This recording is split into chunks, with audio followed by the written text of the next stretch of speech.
todos. A gente vai estar dando início ao nosso treinamento aqui. Para quem não me conhece, meu nome é Michele Sena. Eu sou a fisioterapeuta, sou gestora aqui da empresa Life Saúde Fisioterapia. Nós estamos aqui na cidade de São Paulo. Como eu vi que tem gente de outras cidades, outros estados. A proposta realmente aqui é no processo de educação continuada. Então, mensalmente a gente tem treinamentos online voltado para a equipe multidisciplinar, fisioterapia, fonoaudiologia e terapia ocupacional. E hoje o nosso treinamento é com a Cris Risato, que é fisioterapeuta, e eu vou dar só algumas informações pertinentes antes da gente iniciar. Eu deixei aqui no chat o link para vocês poderem assinar, é uma lista de presença. Então, o envio do certificado e do material do treinamento vai ser enviado conforme o preenchimento dessa lista. Tá bom? Vou pedir para vocês que ao longo do treinamento, se alguém tiver alguma dúvida, pode estar colocando no chat, que eu passo diretamente para a Cris, até para não atrapalhar realmente o raciocínio né, de todo o treinamento, enfim.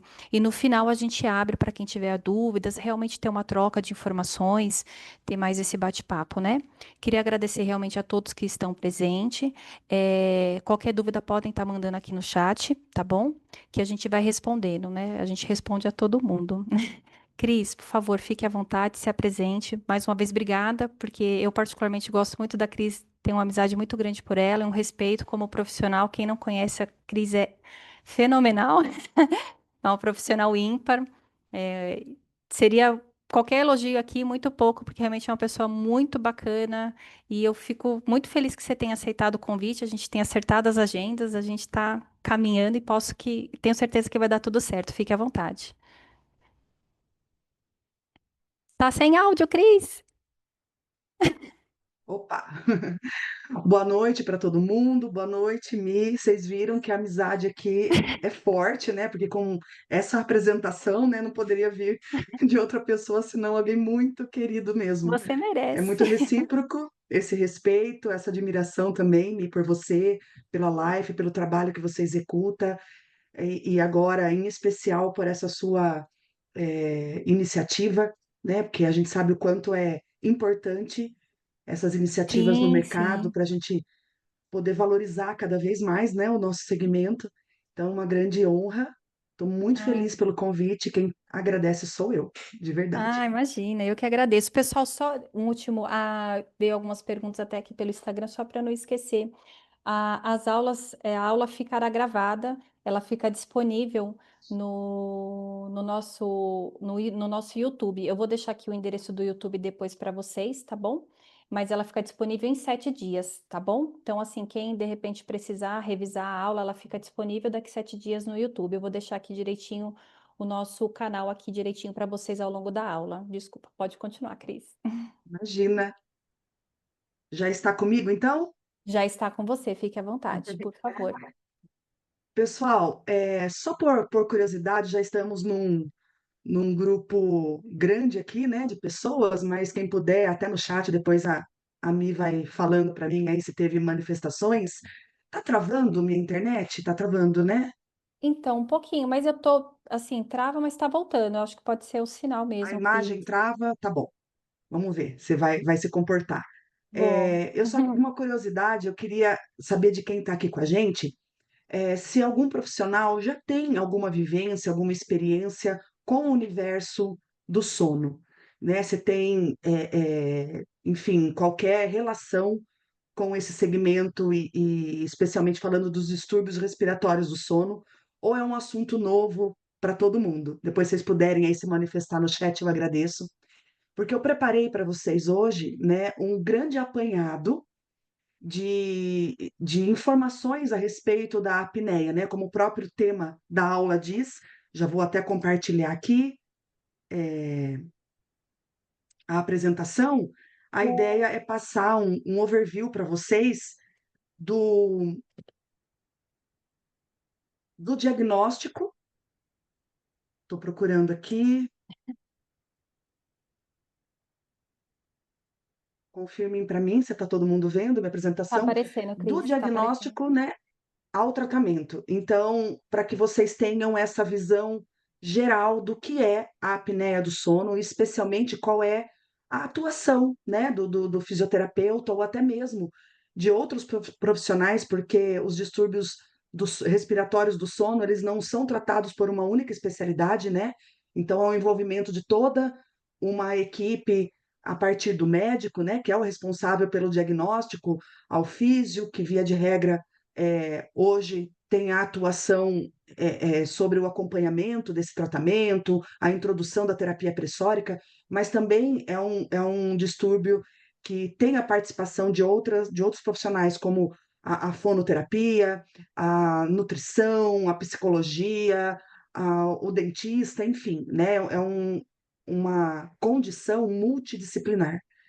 Então, foi essa a intenção, né, de trazer para vocês esse apanhado sobre a disfunção, e é interessante para mim saber se algum de vocês tem alguma experiência ou se é realmente um assunto novo para todo mundo, tá bom? Cris, o pessoal, teve gente que colocou aqui que tem conhecimento, mas não tem a vivência, e tem gente que colocou que o assunto é novo realmente, não tem conhecimento. Maravilha, então. Então vamos lá. Bom, pessoal, eh, transicionou-me. Passou, tranquilo.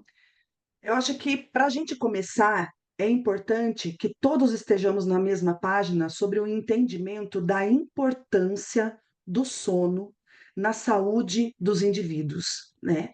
Quando a gente fala eh, dessa saúde de sono, a gente não pensa somente nos indivíduos que têm especificamente apenas o diagnóstico da apneia, mas a gente tem que trazer essa preocupação para todas as outras esferas. Então, dentro da atenção domiciliar, né, que é aqui a, o segmento principal, acredito, né, de todos que estejam participando aqui conosco dessa aula, a gente precisa se preocupar com a qualidade do sono de todos os nossos pacientes, né? Não importa se eu estou tratando de um paciente que tenha condições neurológicas, condições até mesmo ortopédicas, né? Condições quaisquer que sejam, o sono ele tem que ser uma preocupação, assim como é a boa alimentação, assim como é a atividade física, né, um controle de glicemia, de pressão arterial e tudo mais.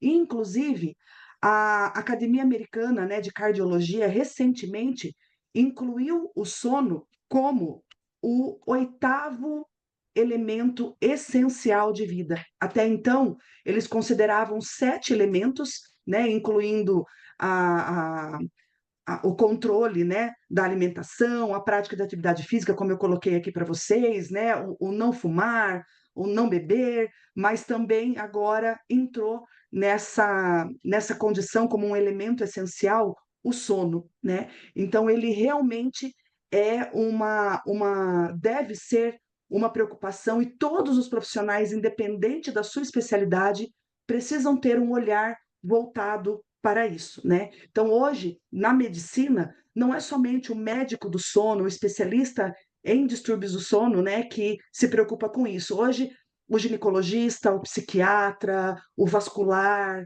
enfim, o cardiologista, todas as especialidades estão cada vez mais se conscientizando da importância, né, de se preocupar com esse elemento essencial dos indivíduos, porque se o sono ele não está adequado, não adianta, né, pensando na questão de reabilitação, não adianta a gente focar em estratégias que muitas vezes não vão ter o mesmo resultado, porque esse indivíduo não dorme bem, ele não consegue ter um sono reparador, e a falta desse sono reparador traz consequências durante o dia que vão também impactar diretamente no nosso planejamento terapêutico, nos objetivos que a gente tem com aquele indivíduo, né? Por isso a importância, eu quis dar aqui uma ênfase, né, para essa questão, que mesmo que você não seja um especialista em sono, você precisa estar atento a isso e muitas vezes direcionar, né, o seu paciente para um especialista, para um profissional que possa, em conjunto com você, também olhar para essa questão. E olha só a grandiosidade, né, a gravidade da questão do distúrbio respiratório do sono, em especial, vamos falar aqui da apneia obstrutiva do sono. Hoje, sabe-se, né, que praticamente 1 bilhão de pessoas no mundo são afetadas pela apneia obstrutiva do sono. E quando a gente fala em Brasil, a gente fala então de 50 milhões de pessoas com risco, né, com provável diagnóstico de apneia. E se a gente fizer um afunilamento e olhar apenas para a condição moderada e grave, falamos de 25 milhões de brasileiros. É muita gente, né? Quando a gente traz a condição para o leve, aí a gente já, né, complementa pensando aqui em 50 milhões, mas olhando só para para quem tem essa condição mais agravada, 25 milhões é muita coisa, né? Tem um famoso estudo de um estudioso, né, o Tufik, de 2010, que chama Epsono, que ele traz um mapeamento da apneia ao redor do mundo. Então, aqui evidenciando o Brasil, né, com 50 milhões de pessoas com risco de apneia, 25 milhões apenas moderado e grave.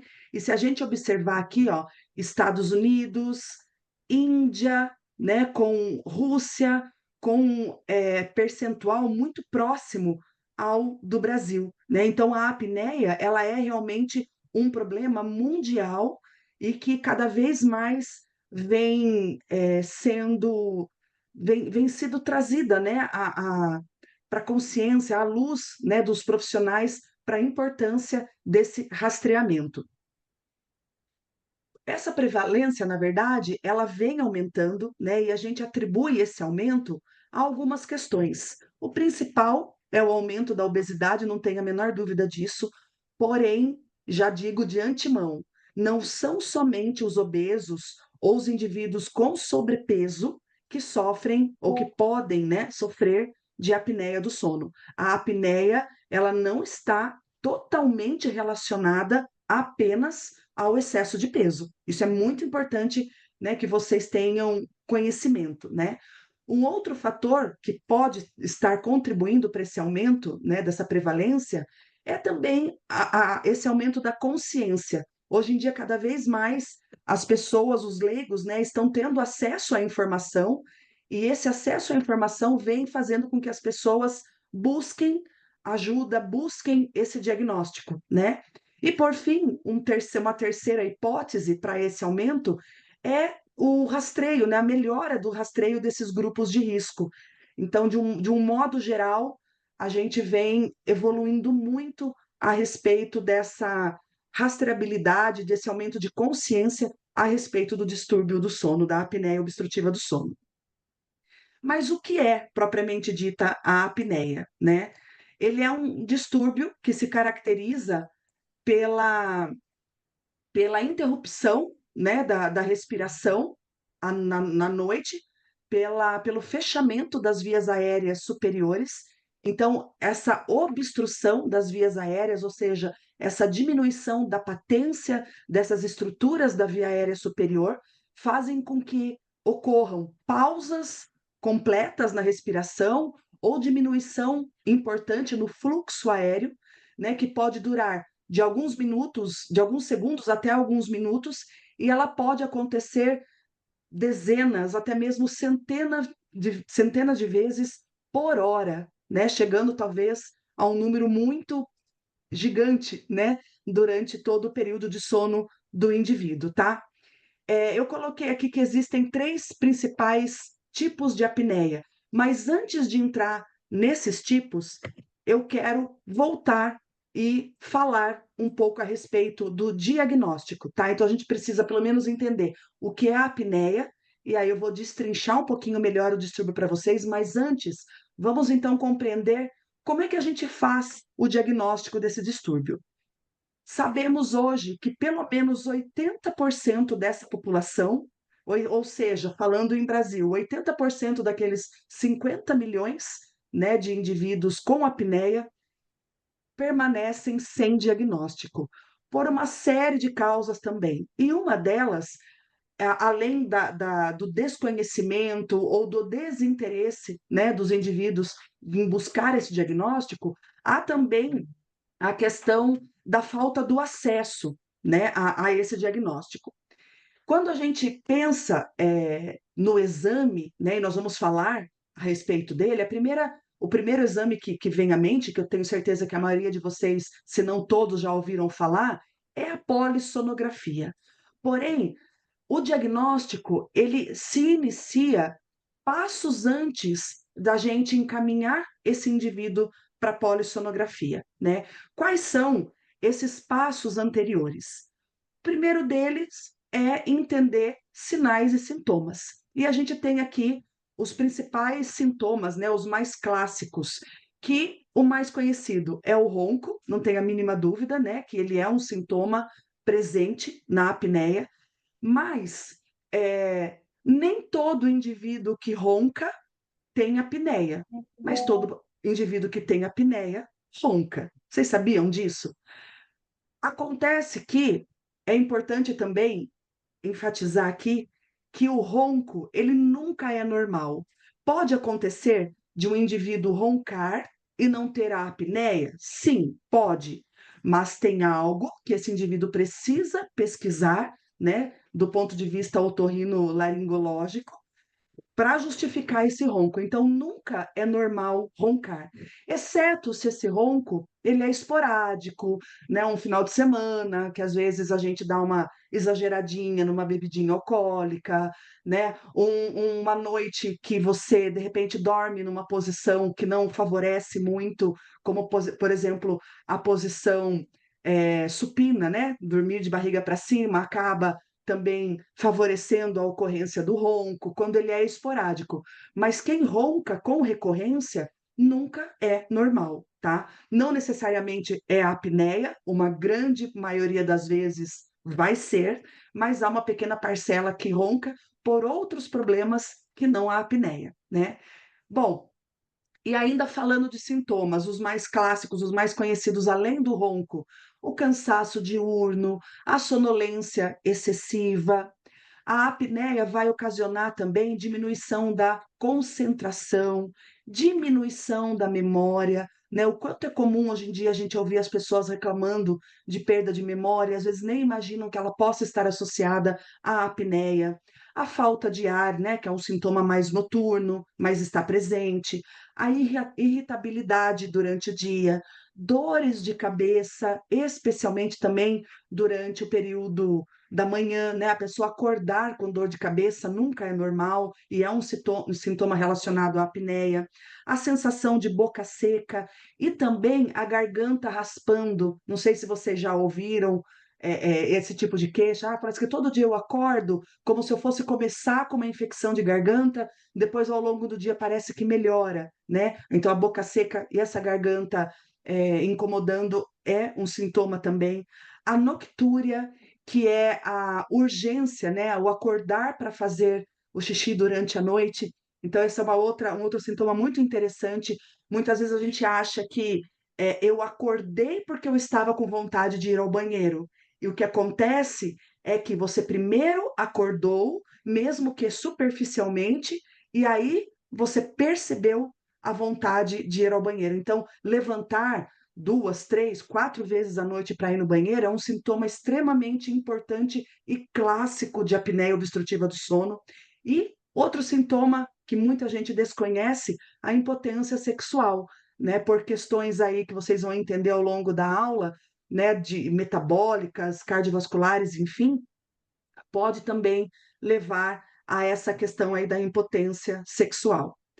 Ô, Então, Cris, o você fazendo um indivíduo. parêntese, eu acho que é importante aí a gente pensar que não pode descartar nenhum, não dar, né, deixar de lado, né, deixar de dar importância a esses sintomas, que eu acho que às vezes a gente faz isso, né, pelo que você está falando, né? Ah, tem uma questão de boca seca, mas não associa isso a uma questão da apneia, né? Perfeito, Mi. E muitas vezes o indivíduo não vai vir com todos esses Com todos esses sintomas. sintomas, Assim, né? as pessoas que têm todos os, né, os sintomas, ou a grande maioria deles, Aí fica mas tem fácil. indivíduos que vão reclamar de um ou outro É, sintoma, como você acabou de falar, né? Falar, não, todo dia eu acordo com boca seca. Mas essa pessoa nunca reclamou de sonolência excessiva, de cansaço. sim. Será que isso tem a ver com a apneia? É importante rastrear, porque pode haver. E também, olha que interessante, existem muitos, e não é incomum, muitos indivíduos, muitas pessoas que têm o distúrbio da apneia sem sintoma. A gente ouve muito assim, né, no consultório, quando perguntar, né, o que que acontece? Ah, não sei, eu tô aqui porque a minha esposa reclama que eu ronco muito e me obrigou a vir. Eu não sinto nada, imagina, eu durmo super bem. Aonde eu paro, eu durmo. A qualquer momento do dia, em qualquer lugar, eu sou super ok para dormir. E ele não percebe que esse dormir em qualquer lugar, a qualquer É um momento, é um sintoma. sintoma de cansaço, né? É o sintoma da sonolência diurna. Quem dorme bem à noite não tem sono durante o dia. Eventualmente sente o desejo de fazer uma siesta, né, após o almoço, num final de Almoço. semana, enfim, mas essa pessoa não sente cansaço. Não é normal aonde eu encosto eu querer dormir. Mas o indivíduo ele não tem e acredite vocês, é o mais comum, ele não tem consciência desses sintomas todos, né? E ele às vezes não reconhece ou ele não admite que ele possa ter o problema.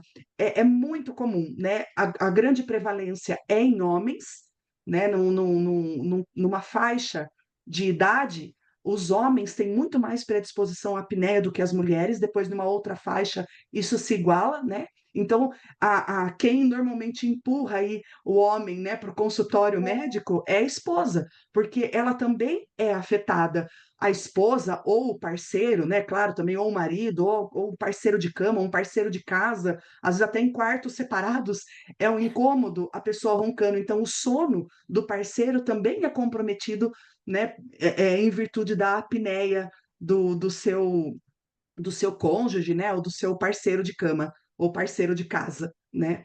E como eu disse, eu não coloquei aqui um slide a respeito disso, mas a maior predisposição é no homem. Só que quando a mulher atinge a meia-idade, especialmente na fase do climatério, da menopausa, o índice de acometimento ele se iguala, né? A menopausa ela traz com ela também esse risco aumentado para a apneia. Ela não é uma condição apenas de idosos, engana-se muito quem pensa assim, da mesma forma que não é uma condição apenas do obeso. Então, a gente pode ter indivíduos super esguios, né, jovens, com apneia do sono, tá? Vamos entender um pouquinho melhor isso em alguns slides lá mais para frente. Mas ainda falando sobre diagnóstico, então a importância de olhar para esses sinais e sintomas. Existem também, antes da polissonografia, que é o exame clássico, a possibilidade da gente fazer um rastreio, né, através de um screening de sono. Então, a gente tem disponível uma série de questionários de sono, e os mais conhecidos são esses que eu compartilho aqui com vocês, né? A, o ESE, né, que é a escala de sonolência, que é um exame muito utilizado, que ele avalia a sonolência diurna, o questionário de Berlim, né, que ele também inclui aqui questões relacionadas à ronca, que é a obesidade, o índice de qualidade de sono de Pittsburgh, que avalia a qualidade e o padrão do sono, né, dá uma visão um pouco mais abrangente, e o questionário Stop Bang. Não são só eles, tá? Existem vários outros questionários para esse screening, mas os mais conhecidos são esses 4 que eu trouxe aqui para você, né? E o Stop Bang também, incluindo questões como cansaço e problemas com pressão arterial, tá? Então, quando você recebe um indivíduo que tem sintomas, né, pelo menos alguns deles, ou algum, né, deles, de 1 a 2, 3 sintomas desses que eu listei para vocês. Você aplica um questionário e ele dá positivo, com uma alta probabilidade para a apneia. Junto a isso, existem algumas características físicas que também a gente pode examinar, né? E vão te dando cada vez mais, vai te deixando cada vez mais próximo de uma certeza diagnóstica. E aí, no final, fica até simples, né, da gente concluir. Muitos indivíduos a gente fala, ele tem apneia, eu tenho certeza que ele tem apneia. E ele vai fazer uma polissonografia apenas como uma confirmação diagnóstica daquilo que você já praticamente concluiu apenas com o exame físico, com uma anamnese bem feita, né? E fisicamente, o que que a gente tem que olhar? Olha que interessante. A circunferência cervical igual ou maior a 40 centímetros no homem traz uma probabilidade diagnóstica de 64% de certeza, né? Agora, os meninos que estão aqui conectados, está todo mundo aqui pondo a Medindo. mão no seu pescoço para ver, né, qual é essa circunferência. E é muito clássico, realmente. É engraçado, né, quando ando na rua, assim, olhando as pessoas, conforme eu olho os pescoços, eu já te falo, esse aí tem apneia, aquele lá tem apneia, porque a circunferência cervical, ela traz uma probabilidade diagnóstica muito alta. Óbvio que não é certeza, mas é uma probabilidade muito alta.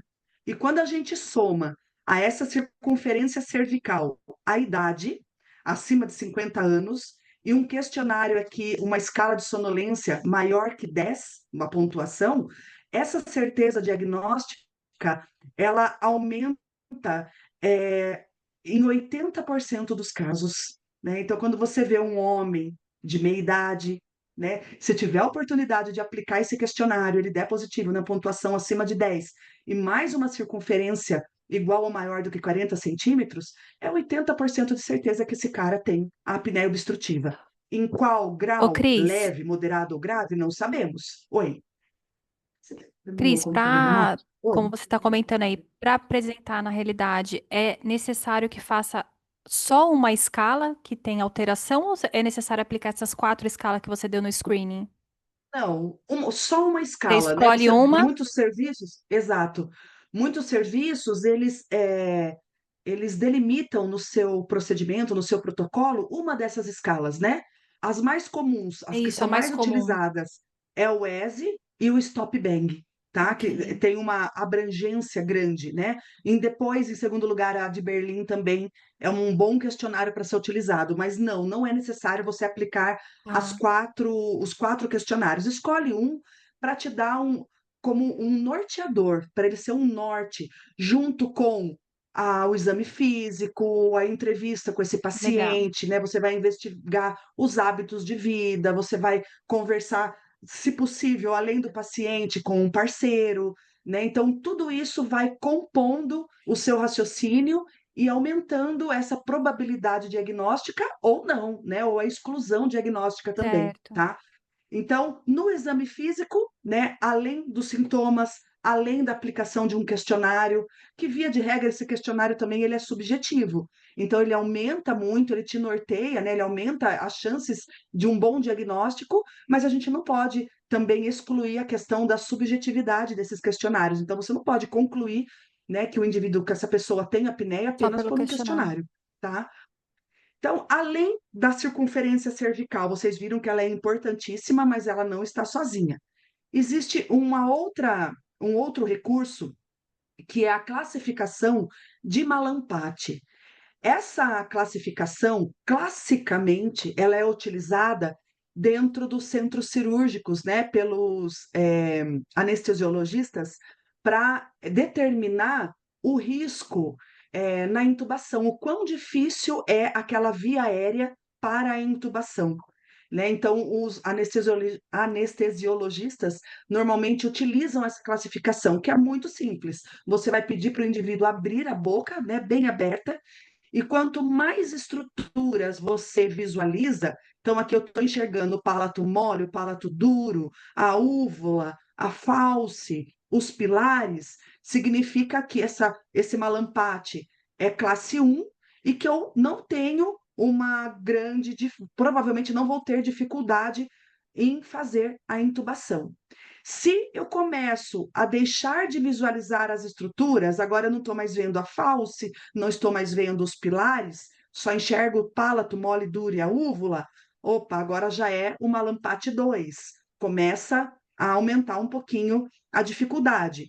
Numa lampate 3, eu deixo de praticamente de enxergo praticamente apenas o palato mole e o duro, né?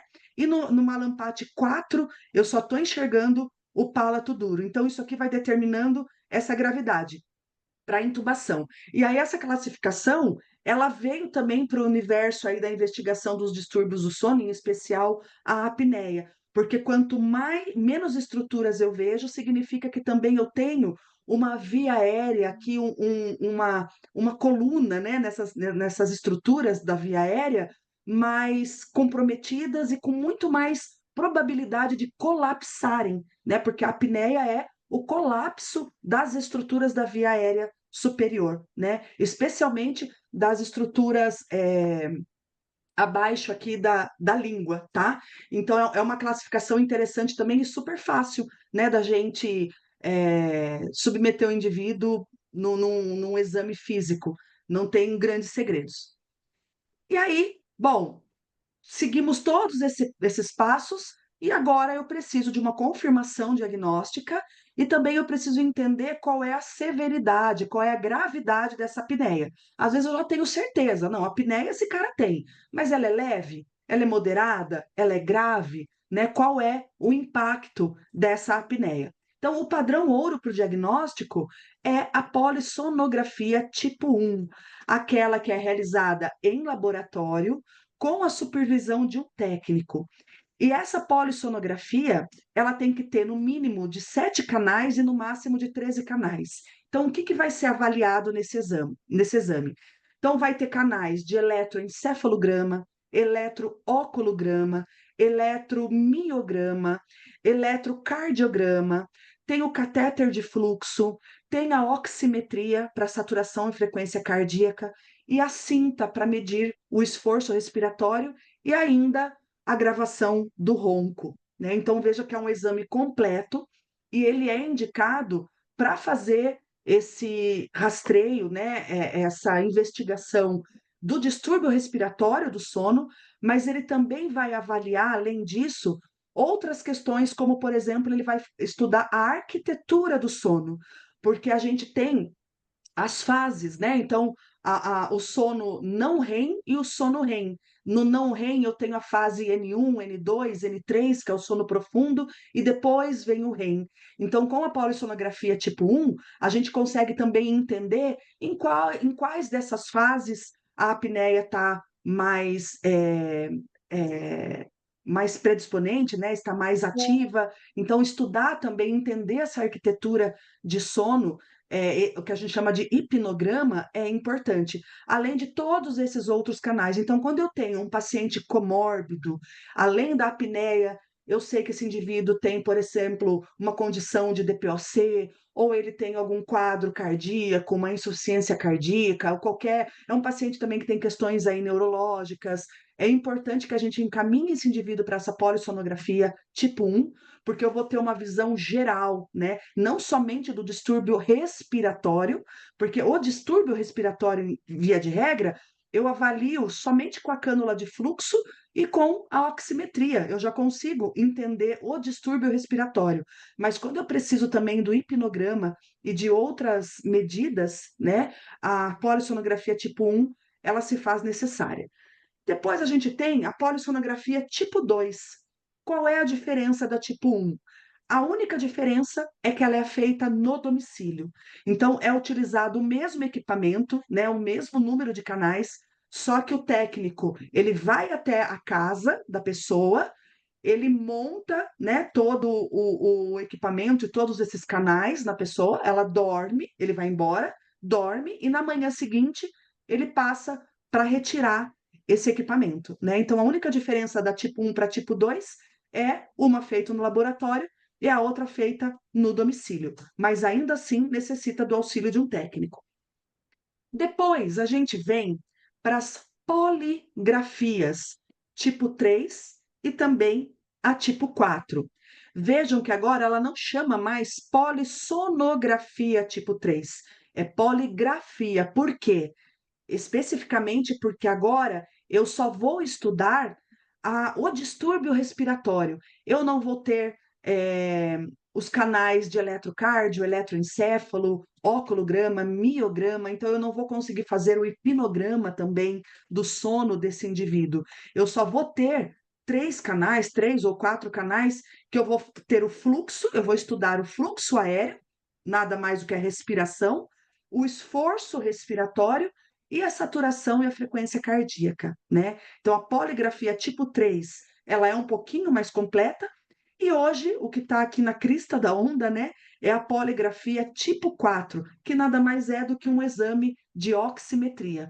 Mas a gente tem alguns equipamentos, alguns dispositivos no mercado que tiraram, a gente brinca, leite de pedra, né, desses dois índices aqui, que somente com a saturação e com a frequência cardíaca ele consegue dar alguns índices, além do IDO, que é o índice de dessaturação da oxihemoglobina, né, dado pela quando eu verifico a queda da saturação durante a noite, então essa queda de saturação ela me traz um índice chamado IDO. Mas além disso, foi desenvolvido outros cálculos em torno dessas dessaturações, como carga hipóxica, T90, né, que é o tempo de saturação no percentil 90, enfim, né, uma série de outros marcadores, mas que são calculados a partir da saturação de oxigênio, tá? Então, essa poligrafia tipo 4, ela vem tornando o acesso ao diagnóstico mais democrático, porque se a gente for olhar a polissonografia tipo 1, a gente tem pouquíssimos laboratórios com pouquíssimos leitos disponíveis. Se a gente fosse hoje, foi feita essa conta aí, né, com um grupo aí de especialistas, né, isso é muito falado nos congressos, se a gente fosse pegar esses 50 milhões de brasileiros que têm ali a chance de ter a apneia, que sabidamente, muito provavelmente tenham apneia obstrutiva do sono, e colocar eles numa fila à espera de uma polissonografia tipo 1, demoraria cerca de 6, 7 anos para esse indivíduo conseguir ser diagnosticado, né? Impossível. Hoje, sabe-se que a gente tem em torno aí de 1.000 leitos de polissonografia ao redor do país, sendo que tem alguns estados que não tem nenhum leito. Claro que a maior parte desses leitos está concentrada nos estados mais desenvolvidos, São Paulo, Sul, né? Quando a gente vai mais para o norte, em alguns estados do Nordeste, chega a ter o cúmulo de não ter nenhum laboratório com nenhum leito de polissonografia. E aí, como é que faz para diagnosticar, né? Então, apesar de a poligrafia tipo 4 não ser um exame completo e muitas vezes ter falha nesse diagnóstico, ela é um caminho. Porque veja só, esse indivíduo tem sintoma. Eu apliquei um questionário de sono que deu positivo para apneia. No exame físico, vi que também ele tem grandes chances de ter o distúrbio. Aí eu faço um estudo de poligrafia, né, com uma oximetria noturna, e dá positivo. Será que eu preciso mesmo dessa polissonografia tão completa? Será que realmente é necessário submeter ele a todas essas investigações? Aqui já não me responde? Sim, já me responde. Então, o que tem acontecido hoje é o seguinte: é, a gente faz toda essa anamnese, aplica a poligrafia tipo 4 e somente para aquelas pessoas que ainda ficou alguma dúvida ou que a gente entende que o pinograma é necessário ou que é um paciente muito comórbido, né, que ele tem outras condições que é importante de serem investigadas além do distúrbio respiratório, a gente faz o caminho inverso. Então não é todo mundo que vem para a polissonografia tipo 1. A gente tem levado todo mundo para as poligrafias tipo 3 ou 4, e aí somente uma parcela desses pacientes, quando necessário, quando eu preciso de um rastreio mais aprofundado, é que a gente encaminha para tipo 1, né? Então, vem sendo feito um esforço para inverter essa ordem, né? E deixar esses leitos de polissonografia tipo 1 somente para aqueles indivíduos que realmente precisam desse estudo mais aprofundado. Deu Ô, para vocês Cris, entenderem toda essa questão eu diagnóstica acho até que aqui? vale a pena a questão de custo também, né? Porque assim, o Com acesso é mais certeza, fácil na questão com da certeza. poligrafia tipo 3 e 4. Ela é feita em ambiente domiciliar, né? Até para as pessoas entenderem. É tipo um oxímetro, não é isso? O exame, até para as pessoas entenderem. Exatamente, E exatamente. estão perguntando se a do tipo 4 é aquela que tem no smartwatch, que é acho que é de relógio mesmo, né? É essa daí, né? É, Aquela que eu te mandei nessa exato. semana é tipo 3 ou tipo 4? 4, Tipo 4.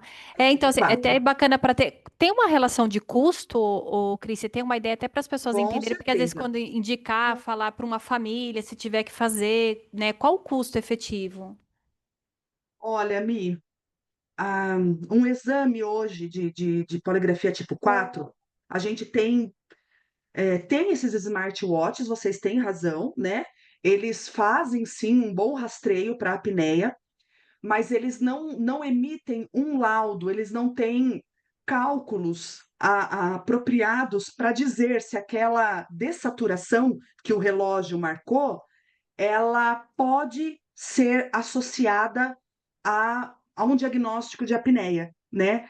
Quando eu falo de um polígrafo tipo 4, ele está homologado, ele foi desenvolvido para dar esse diagnóstico, para concluir e dizer que esse indivíduo tem ou não a apneia do sono. Então é diferente. O mecanismo é o Legal. mesmo do smartwatch, sem dúvida alguma, mas esses equipamentos, esses dispositivos, eles se aprimoraram em pegar essas informações de saturação e frequência cardíaca e introduziram cálculos num sistema, óbvio, né? Num desenvolvimento tecnológico para isso, e te apresentam essas informações com cálculos que te deixam mais seguro em dizer se a apneia é positiva ou não, tá? Em termos de custo, por incrível que pareça, Mi, eu não sei quanto que custa uma polissonografia tipo 1 no particular, mas eu acredito que a Essas mais Poli simples, é. 4, em torno aí de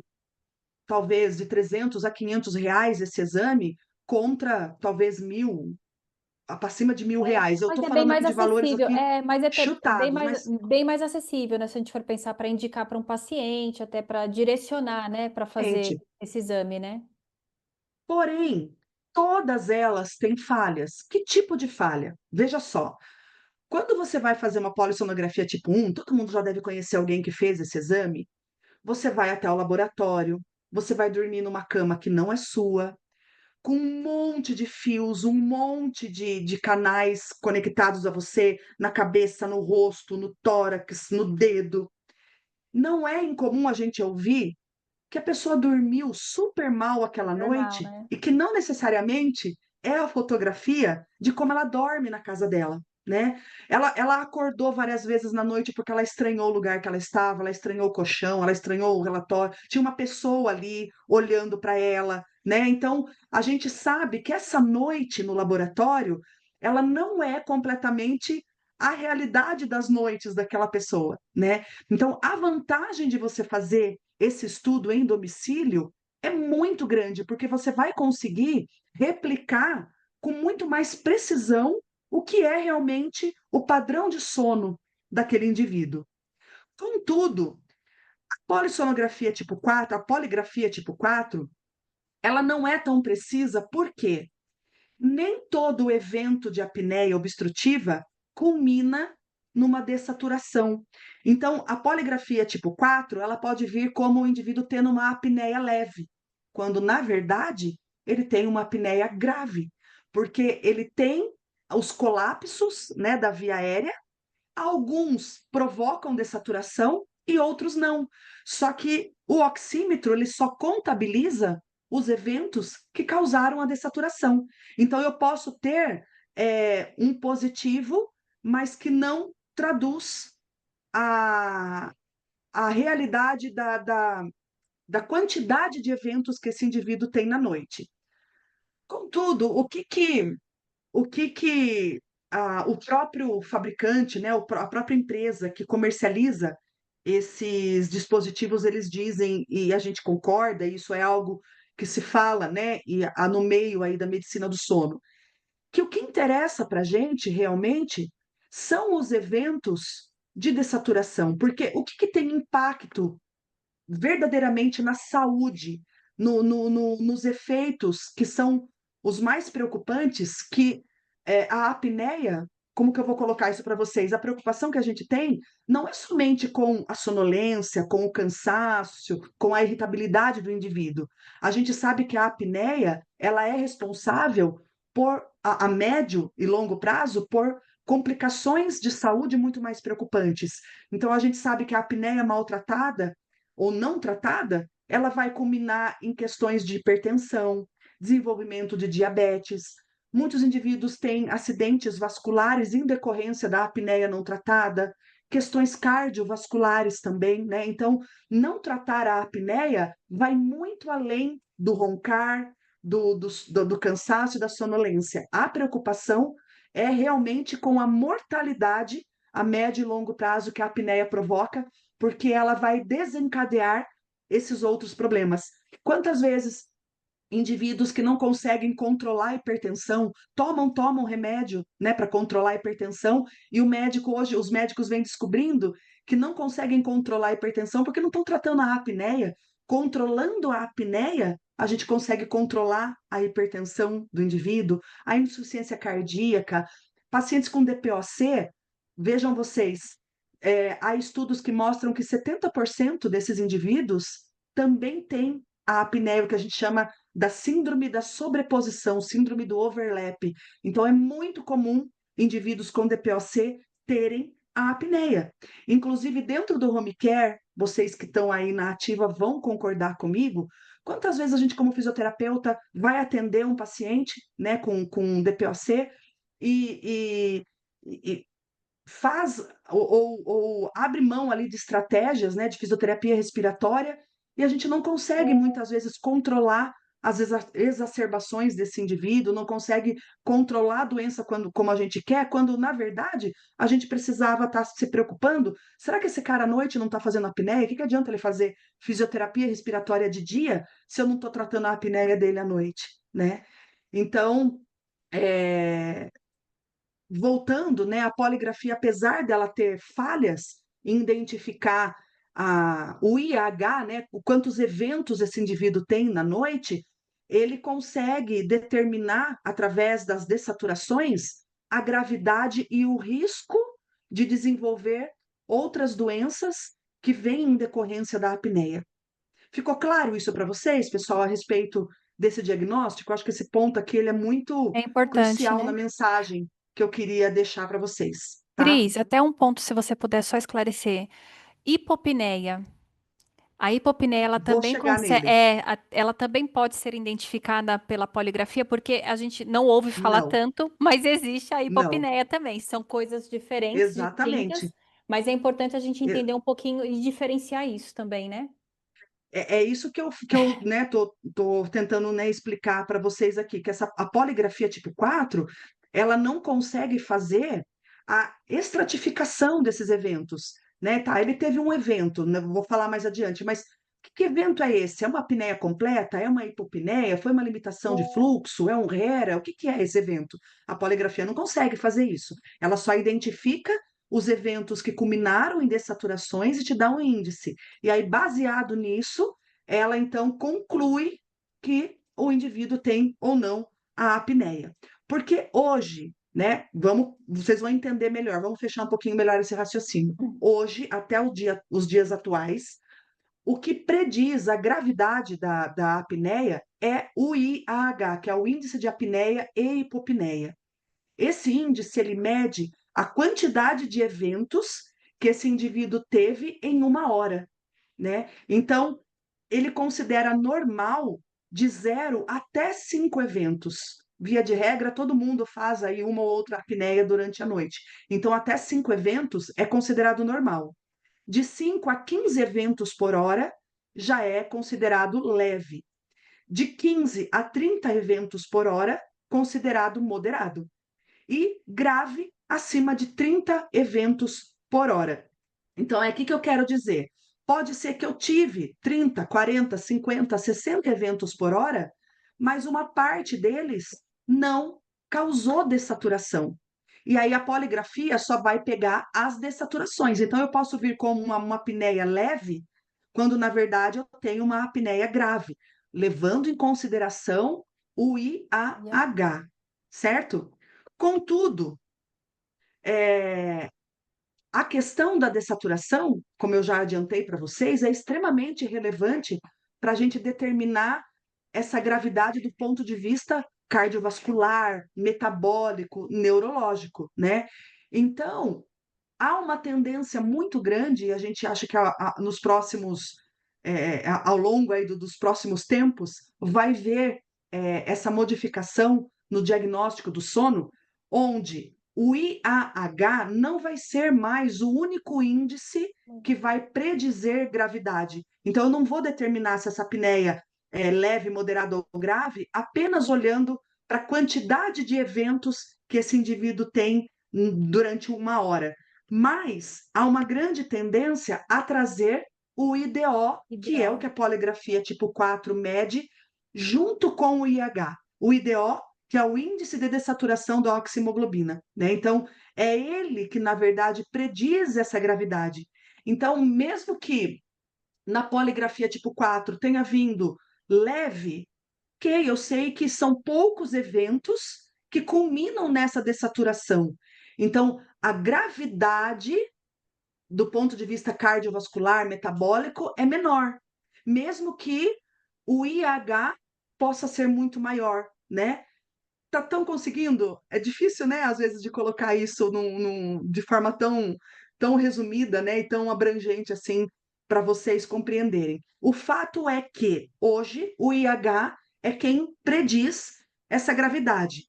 Mas aí a gente tem, né, as poligrafias trazendo especialmente o IDO, e aí tentando associar esse IDO com o IH para predizer, além de fazer o diagnóstico, para predizer essa gravidade. Então, eu vou dar um exemplo para vocês aqui, como há uma tendência ao IDO acabar sendo mais importante do que o IH. Vamos supor, vejam esses dois gráficos aqui, né? Que eu tenho um indivíduo fazendo eventos durante a noite toda, só que ele praticamente nem dessatura, tá vendo aqui, ó, saturação de 90%, né? Ele passa a noite toda com a saturação dele acima de 90%, mas fazendo evento obstrutivo. Contra outro indivíduo que faz também esses eventos, porém, em cada evento que ele faz, ele tem Ah, grandes dessaturações. Veja aqui, chegando a 80, 70% de saturação, né? 75 aqui por cento de dessaturação. Vamos dizer que esse indivíduo ele fez 70 eventos por hora de apneia, porém sem uma dessaturação importante. Esse indivíduo aqui, ele fez 15 eventos por hora, mas nos 15 ele dessaturou. Quem que vocês acham que é o mais grave? O que fez um montão de eventos sem dessaturação ou esse que fez menos eventos, mas que desaturou de forma importante? O que que vocês me dizem? vou esperar o pessoal se manifestar, Cris. É aquele que teve mais eventos de saturação, mesmo que sendo em 90? Porque na Na realidade ele verdade, teve. a gravidade é igual. Claro Uhum. que fazer 70 eventos de colapso de via aérea na noite Não é bom, também é né? grave. É Não é grave. bom, né? Mas não quer dizer que esse aqui que teve só 15 eventos também não é grave, né? O IH dele poderia vir como leve, mas essas dessaturações são relevantes. E quando a gente fala em carga hipóxica, é a profundidade dessas dessaturações e o tempo dessa dessaturação, porque olha que interessante, esse indivíduo aqui, ele pode ter feito 70 eventos por hora, por quê?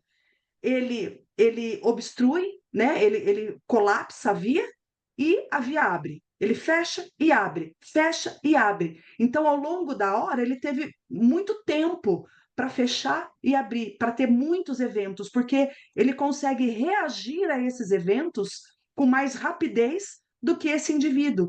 Ele teve um evento, dessaturou e muitas vezes ele ficou um longo tempo no evento até que ele consiga reagir, despertar ou reverter esse evento para poder fazer um novo evento. Então, o fato dele ter tido só 15 eventos por hora não quer dizer que ela é menos grave, né? Quer dizer que talvez o evento dele tenha uma duração maior do que esse que fez 70 na noite.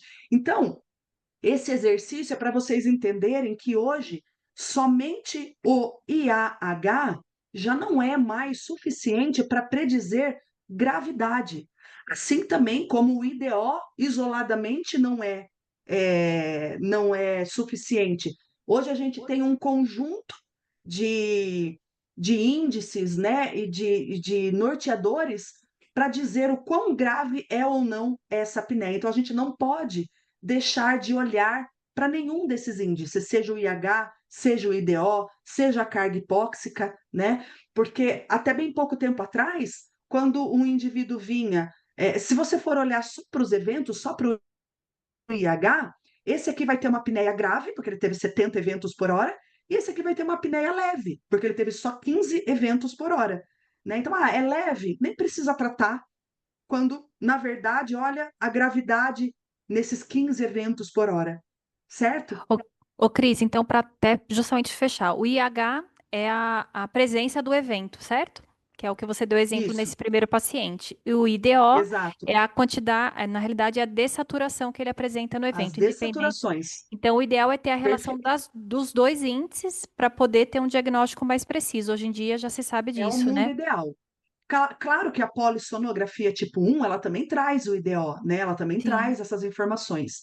Mas na impossibilidade, a gente realizar uma poligrafia 4, ela já te dá um importante índice e que ele sozinho não é suficiente, mas te ajuda a predizer a gravidade desse distúrbio respiratório, E, certo? Cris, na realidade, os sintomas também, talvez esses pacientes sejam diferentes, né?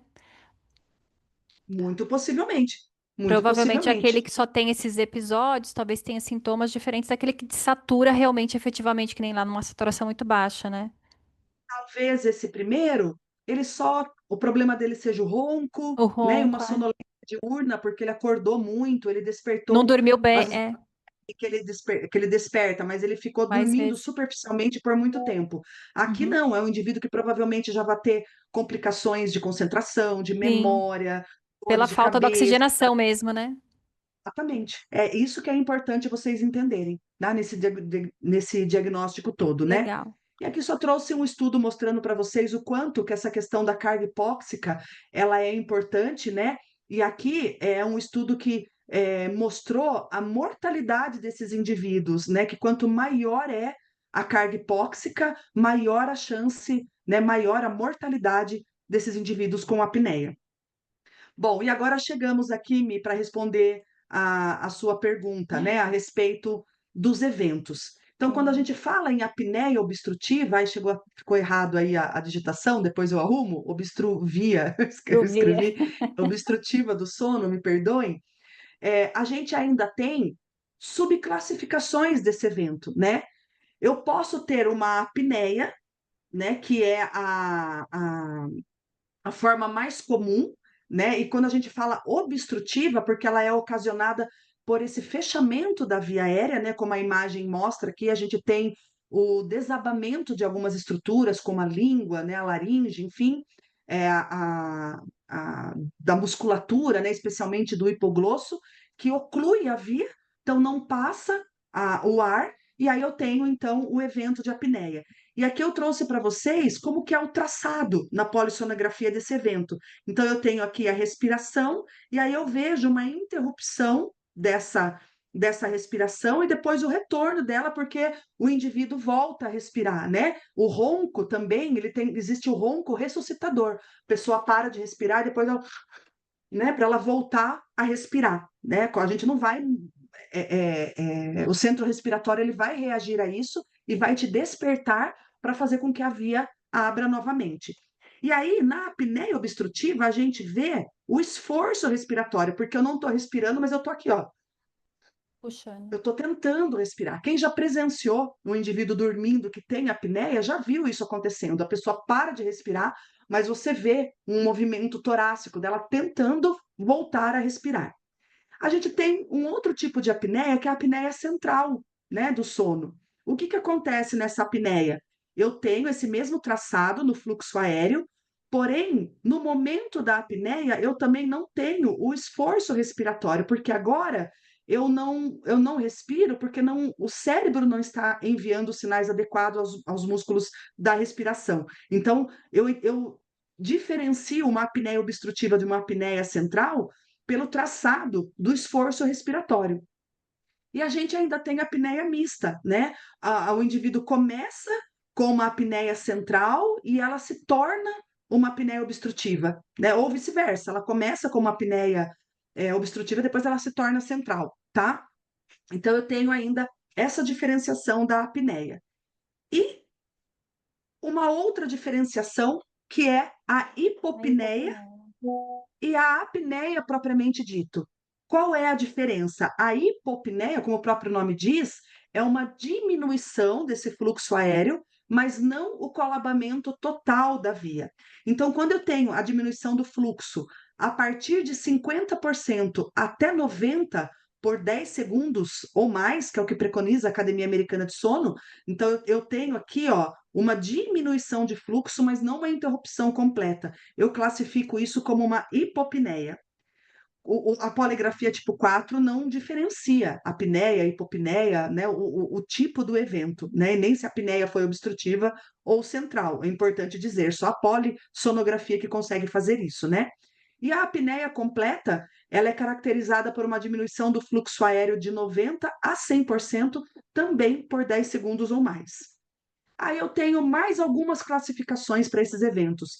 Eu posso ter o que a gente chama de limitação do fluxo aéreo, quando eu tenho essa diminuição do fluxo em até 30%. Então, até 30% é uma limitação de fluxo. Essa diminuição continuou crescendo, atingiu 50%, ele vai passar a se chamar hipopneia. Continuou, atingiu 90%, ele vai se chamar apneia, tá? Um outro evento, o ronco, ele também é considerado um evento respiratório, né? Quando a gente tem esse fechamento parcial, acaba que o ar, o fluxo do ar, ele passa pelas vias aéreas vibrando, ressonando, né? E é isso que provoca o ronco. E a gente tem ainda um outro evento chamado HERA. O que que é o HERA? Ele é uma limitação de fluxo, só que ele é um evento respiratório que não se encaixou nos critérios de hipopneia ou de apneia, mas que ele culmina num esforço respiratório e num despertar, tá? As mulheres, via de regra, têm muito mais eventos de HERA e limitação de fluxo. Então, especialmente, né, na fase da menopausa, do climatério, é muito comum a mulher, ela não tem a apneia propriamente dita, mas ela tem muitos eventos de limitação de fluxo e pode também ter o HERA, a gente chama de síndrome da resistência de vias aéreas, que também causam sintomas, né? Então, essa mulher ela vai fazer muitas vezes uma poligrafia tipo 4, vai dar normal, e quando na verdade ela está tendo uma limitação de fluxo que está, pode estar tendo, né, limitações de fluxo, essa síndrome da resistência, que está causando cansaço, irritabilidade, perda de memória, perda de concentração, né? Ela passa a noite toda dormindo superficialmente. Então, olha a importância da gente entender também a classificação desses eventos, né? A gente chama tudo de apneia obstrutiva, mas dentro dessa nomenclatura macro, existem aí essas diferenciações para cada um desses eventos. E hoje, não vou me prolongar muito nisso, né? Mas a gente vem entendendo também, além dessa questão do diagnóstico, da gravidade, da importância de considerar IH, IDO, né? E outras questões para esse diagnóstico mais preciso a respeito de gravidade, né? A gente entende que a apneia ela é uma doença extremamente heterogênea, hoje determinada pelo IH, mas que sozinho sabemos então que já não é mais suficiente. E o tratamento da apneia, ele tende a ser cada vez mais individualizado. Então, a gente vem levando em consideração os endótipos, os fenótipos, né? Que nada mais são subtipos, subgrupos da doença, né? Com características e mecanismos comuns. Então, quais são os principais fenótipos da apneia? As causas anatômicas, e acreditem, 100% das pessoas que têm apneia obstrutiva do sono têm algum tipo de alteração anatômica. E quando a gente fala dessas alterações, as mais comuns, a gente pensa, por exemplo, retrognatias, né, questões que envolvem a mandíbula, né, que envolvem essa porção aqui do rosto, questões que envolvem até a arcada dentária, a oclusão. Por exemplo, a obesidade ela é considerada uma causa anatômica, né? Então, alguma alteração anatômica esse indivíduo vai ter, tá? Que tem, né, o diagnóstico, que tem o distúrbio da apneia, 100% deles, alguma questão anatômica vai estar presente.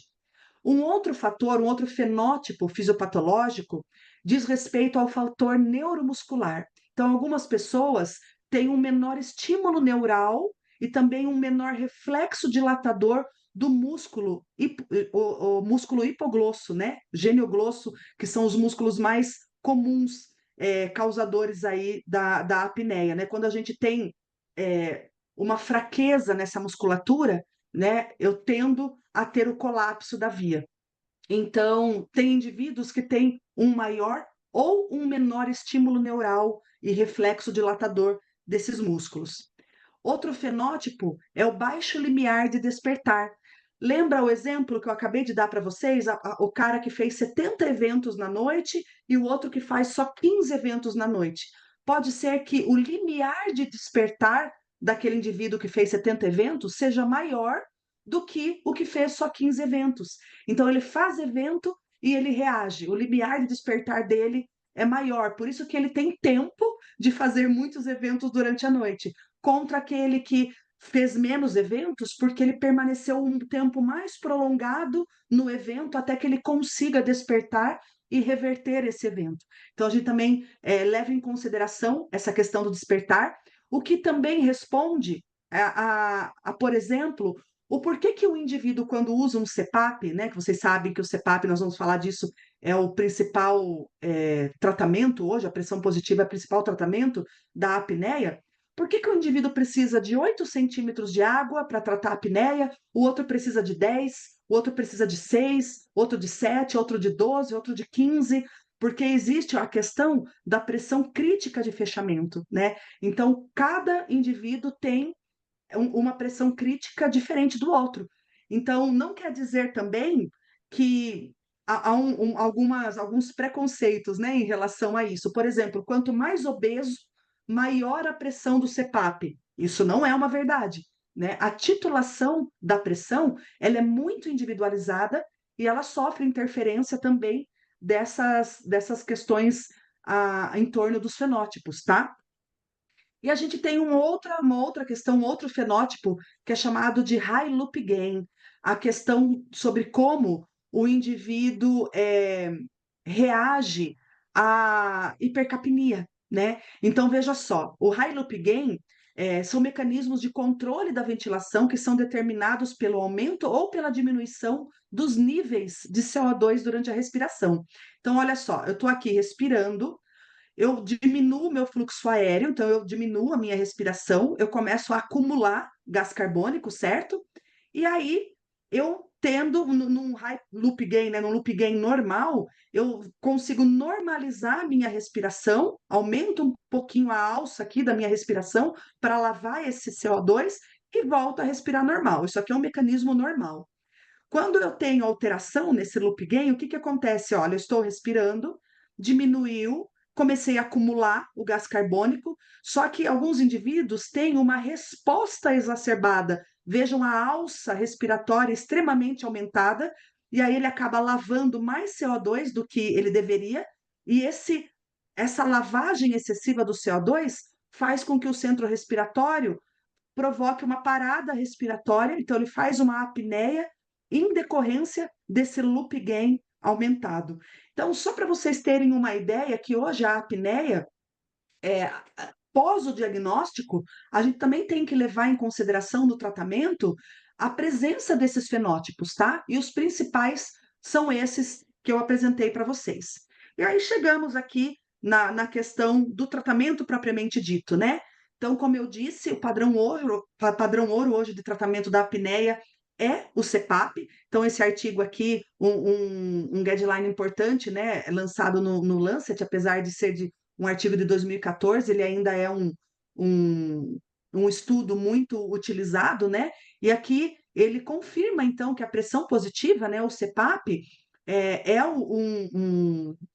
um recurso eficiente, né, para o tratamento da apneia, e mostrando aqui que existe uma adesão, né, de 60 a 70% dos indivíduos que utilizam, né, a terapia pressórica. Então, a gente tem o CPAP, que é o padrão ouro, mas muitas vezes a gente vai precisar abrir mão de um binível, né, para fazer, para ofertar esse tratamento. Quando que eu uso um CPAP e quando que eu uso um binível? Via de regra, o binível ele vai ser indicado quando essa pessoa ela teve uma titulação de pressão acima de 14, 15 centímetros de água.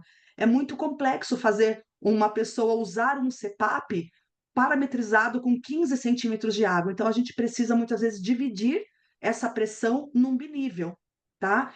E algumas outras condições também. Estou falando de uma maneira muito abrangente aqui para vocês, né? Uma das indicações é a titulação alta.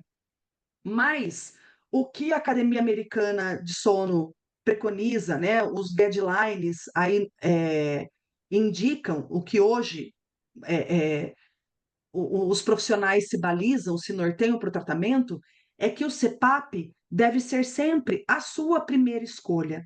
Então, mesmo quando eu tenho um paciente com DPOC, né, a cabeça da gente já vai direto pensando num binível. Muitas vezes, o CPAP já vai ser suficiente para tratar esse indivíduo, tratando a apneia. Consequentemente, eu vou melhorar toda a ventilação desse paciente e não necessariamente eu preciso colocar ele num binível só porque ele tem um DPOC, né? Eu tenho uma síndrome da hipoventilação da obesidade.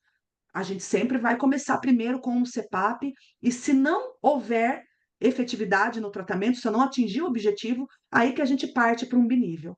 Além da questão da pressão, tem a questão da tolerância também. Alguns indivíduos não toleram o CPAP, e aí a divisão da pressão em duas pressões, né, em binivelado, acaba facilitando também a adesão desses indivíduos, tá? Então, os CPAPs, normalmente eles trazem duas modalidades, né? A modalidade de pressão fixa, que é a mais convencional, e a modalidade de alto CPAP, onde o próprio CPAP consegue fazer a titulação da pressão ideal, né? Quanto a isso, dava para a gente fazer mais uma aula para falar só sobre as questões que envolvem, né, a parametrização de um CPAP ou de um binível, mas é bacana vocês entenderem isso, que existem, eles normalmente trazem essas duas modalidades, mais tecnologias de conforto, de rampa, de alívio expiratório, uma série de possibilidades de conforto, né? O binível, ele também tem o fixo, né, convencional. A gente tem algumas opções no mercado de alto CPAP, né? E o binível, que a gente chama de servoventilador, né? Com o binível com volume garantido. E também um outro modelo de equipamento que chama servoventilador, que é bem específico para tratamento da apneia em pacientes mais comórbidos, tá? E não vou entrar aqui em mais detalhes, porque precisaria de muito mais tempo para a gente destrinchar nessas questões em torno de CPAP e binível. Aqui, só para vocês verem um videozinho sobre como age, né, o CPAP, como que o CPAP ele faz o tratamento da apneia. Ele, com a pressão positiva contínua nessa via, né, ele vai, então, com a pressão e o fluxo de ar entrando aqui, ele vai obrigar essas vias a abrirem, então ele vai formar aqui uma coluna de ar, um coxim pneumático, e essa coluna de ar contínua vai impedir que a via se colapse, tá? Então, é esse o mecanismo. O CPAP, ele não cura a apneia, é mais ou menos o mesmo conceito de um óculos. Se você coloca o óculos, você está enxergando. Se você coloca o CPAP, a apneia está tratada. Se você tira o óculos, você para de enxergar. Se você deixa de usar o CPAP, a apneia volta. Então, normalmente, é, o uso do CPAP é, para a grande maioria das pessoas, para a vida toda, né? Se ele tem a apneia, ele vai precisar usar o CPAP todas as noites. Claro que esse indivíduo começou a fazer o tratamento, ele era obeso, ele emagreceu. Pode acontecer dessa apneia grave se tornar leve com a perda do peso, né? Mas dizer que ele não vai ter mais apneia é muito difícil. E também existem as apneias que são causadas por outros fatores. Então, uma dúvida muito grande das pessoas é em relação ao uso daquelas placas de avanço mandibular, né? Ela substitui o CPAP? Em algumas situações, sim. Eu posso tratar o indivíduo apenas com uma placa de avanço mandibular quando ele tem uma apneia leve, quando o fato de eu trazer essa mandíbula para frente já é suficiente para essa via aérea não colapsar, É possível, né? Mas quando a gente fala de apneia moderada e grave, não tem como. É o CPAP que vai ser é, a opção, né, de tratamento que vai realmente trazer a efetividade. É muito difícil a gente tratar uma apneia moderada ou grave apenas com uma placa de avanço mandibular. Pode acontecer também da apneia só acontecer quando o indivíduo dorme de barriga para cima. Então, às vezes, a terapia posicional, você orientar esse indivíduo a dormir em outra posição, né, a fazer todo o ajuste de um travesseiro, né, ajustes aí posturais, conseguem também resolver a apneia sem a necessidade dele ir para um CPAP. Mas, de novo, normalmente essas alternativas elas vão funcionar quando a gente tem apneias leves e que tem causas específicas, que não mecânicas, necessariamente de alterações mecânicas das estruturas da via aérea superior, tá? Bom, trouxe aqui alguns exemplos de CPAP, né? Estou tomando a liberdade, né? Não sei Claro. se a Michele comentou, mas hoje eu trabalho numa empresa de equipamentos médicos, né? Faço a gestão clínica dessa empresa, que é a Gaslive, e aqui eu trouxe para vocês conhecerem alguns dos modelos de CPAP que a gente tem no mercado, né? Não existe somente este fabricante, existem outros fabricantes no mercado, mas de um modo geral, todos os CPAPs tratam a apneia. Claro que cada um traz ali características diferentes, recursos adicionais, algoritmos mais ou menos avançados, né? Mas qualquer CPAP vai tratar a apneia. O que a gente vê muito no mercado é, às vezes, as pessoas. Eu brinco que trata o CPAP e não o indivíduo, né? Não importa o CPAP que você tenha na mão, você vai tratar a apneia do seu paciente se você tiver o conhecimento adequado para tal, tá? É, Quando a gente fala, então, no CPAP, né, o que é considerado um uso adequado? Quando eu digo que um indivíduo está ou não aderido ao tratamento com o CPAP. Então, existe aqui uma determinação da Academia Americana de Sono, que é hoje o principal órgão, né, que determina que determina as regras, né, em torno do tratamento da apneia, e ele trata isso, chama de compliance, né, a adesão. Então, quando que a gente diz que esse indivíduo está dentro de um compliance, está aderido ao tratamento? Quando ele usa pelo menos 4 horas na noite, 70% das noites em 30 dias, num período de 90 noites de segmento, né? Então, se ele, nos últimos 3 meses, utilizou pelo menos 70% a cada 30 dias, mais de 4 horas por noite, eu considero esse indivíduo aderido. O que também já vem sendo questionado, porque, como eu falei, né? Se o indivíduo dorme 8 horas por noite e ele dormiu só 4 horas com o CPAP, as outras 4 horas ele vai ter apneia. Se eu fico acordada 12 horas no dia, metade do dia eu usei meu óculos, metade do dia eu enxerguei, né? E metade do dia sem o óculos eu deixei de enxergar. Então a gente sempre busca que esse indivíduo durma a noite toda, todo o período de sono dele com o CPAP, e não somente 4 horas, tá? E aí vem uma série de desafios para essa adesão, né? Não é simples. Alguns pacientes é um pouco mais simples, mas alguns pacientes são realmente muito desafiadores para que a gente consiga fazer com que ele tenha essa adesão, né? Que ele adira ao tratamento, tá? E aí, então, falar numa boa aderência não significa somente fazer uma boa titulação da pressão.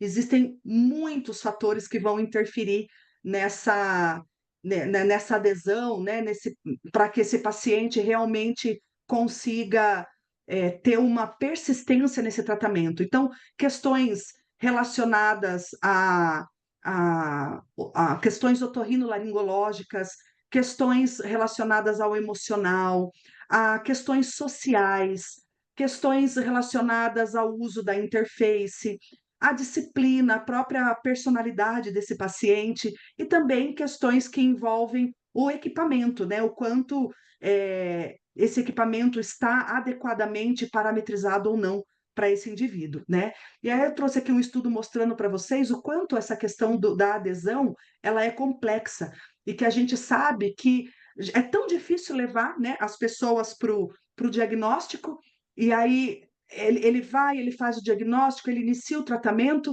mas é muito comum a gente perder ele logo no início do tratamento. Então, esse estudo mostrou que no primeiro ano a gente já tem uma desistência de 50%, né, dos pacientes. Ele foi lá, ele diagnosticou, comprou o CPAP e desiste do tratamento logo no primeiro ano.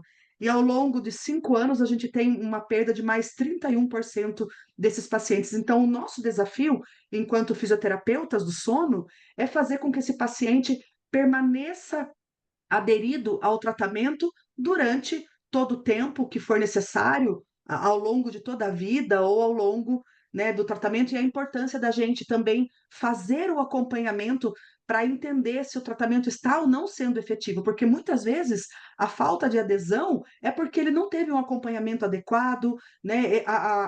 Os problemas que foram surgindo durante o percurso não foram adequadamente resolvidos. Então, aqui entra o nosso papel como fisioterapeutas, tá? Aqui mostrando para vocês um outro estudo falando desses fatores que interferem na adesão, só comprovando, né? Questões com obstrução nasal, às vezes há necessidade no meio do caminho de alguma intervenção cirúrgica ou até mesmo medicamentosa, problemas com ressecamento nasal, a intolerância às pressões, etc., né? Uma série de outros fatores que vão interferir.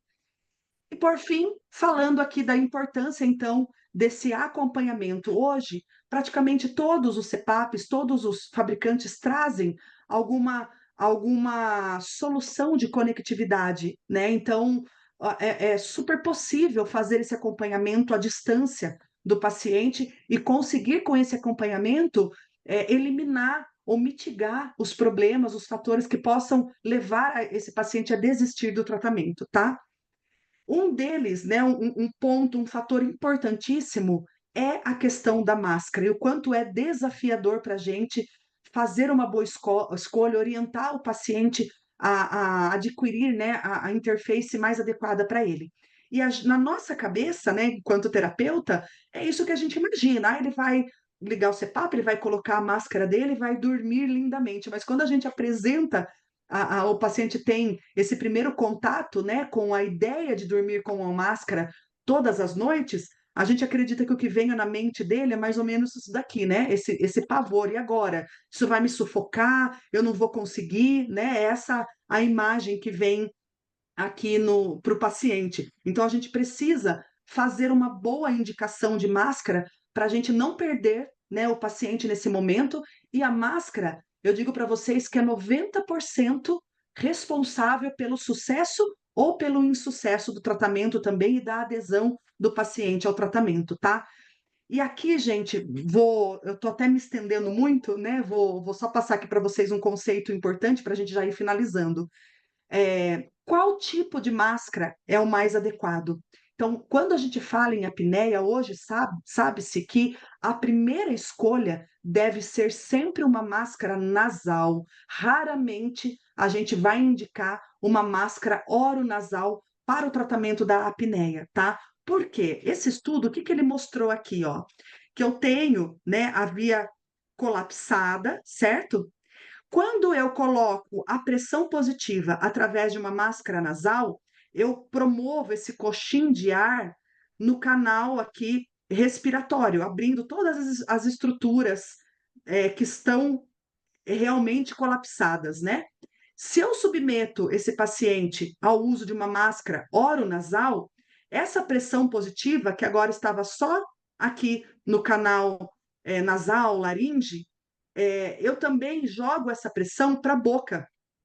E a pressão positiva, ela pode também estar proporcionando uma força, empurrando essa língua para fora e favorecendo o fechamento da via, né? Então, esse estudo mostrou que com a máscara oronasal, a gente também acaba tendo que usar pressões muito maiores. Então, ele trouxe esse caso aqui de um paciente do sexo masculino com apneia grave, que mesmo usando o CPAP de maneira adequada, ele permanecia ainda sonolento, se queixando de sonolência, de cansaço. A titulação de pressão dele ficou em 16 centímetros de água, e quando foi feito, né, um novo exame, uma nova titulação de IH, viu que ele ainda tinha, mesmo usando o CPAP, 32 eventos de apneia por hora. Ou seja, ele estava usando o CPAP com uma pressão alta e ainda tendo apneia. E aí ele foi submetido a uma nova titulação. Quando colocaram, ao invés da máscara oronasal, uma máscara nasal, vejam que os eventos eles foram resolvidos com uma pressão de 7 centímetros de água. Então, hoje a gente sabe que também, né, a máscara oronasal, ela é causadora, né, ou ela vai é, acabar fazendo com que o paciente necessite de pressões maiores do que quando a gente usa uma máscara nasal. Mas aí Ô, vocês podem Cris, perguntar: tem pergunta oi, aqui, né? Tem pergunta aqui. Só o oi. acompanhamento do profissional do fisioterapeuta acontece somente na introdução do CPAP ou segue durante o tratamento todo? E tem uma questão assim, e aquele paciente que tem a respiração bucal, né? Pensando, porque tem muito paciente que tem aquela respiração bucal, né? Tem aquele Exato, mesmo estando com a apneia, tá. O que que acontece nessas exatamente. duas? Vou falar agora do respirador bucal, tá? Mas primeiro, respondendo a pergunta sobre acompanhamento, o ideal é que seja feito ao longo de todo o tratamento, né? Esse é o grande desafio, inclusive é um grande mercado para nós fisioterapeutas, né? A gente não vai só atuar no momento da introdução do CPAP, na escolha, na titulação da pressão ideal, da modalidade ideal, se vai habilitar recursos de conforto ou não, mas o ideal é que a gente permaneça acompanhando esse paciente durante todo o período, né? Esse é o grande objetivo e um grande mercado, inclusive para o fisioterapeuta do sono, tá? Então, às vezes nem todo é uma arte, né? Não deixa de ser uma arte a gente convencer esse paciente que ele precisa continuar com esse acompanhamento, e isso vai demandar um investimento de tempo, um investimento financeiro, né? Mas via de regra, esses pacientes eles precisam desse acompanhamento durante todo o período de tratamento, tá? Não é só no momento inicial, não. E com relação agora a essa pergunta sobre a respiração bucal, né? Eu comecei mostrando para vocês o impacto, né, do uso, às vezes, uma máscara oronasal, o quanto, numa grande maioria das vezes, ela não é o ideal para o tratamento da apneia. A gente precisa esgotar todas as possibilidades com a opção de uma máscara nasal antes de dizer, não, realmente não tem mais o que ser feito e eu tenho que indicar uma máscara oronasal.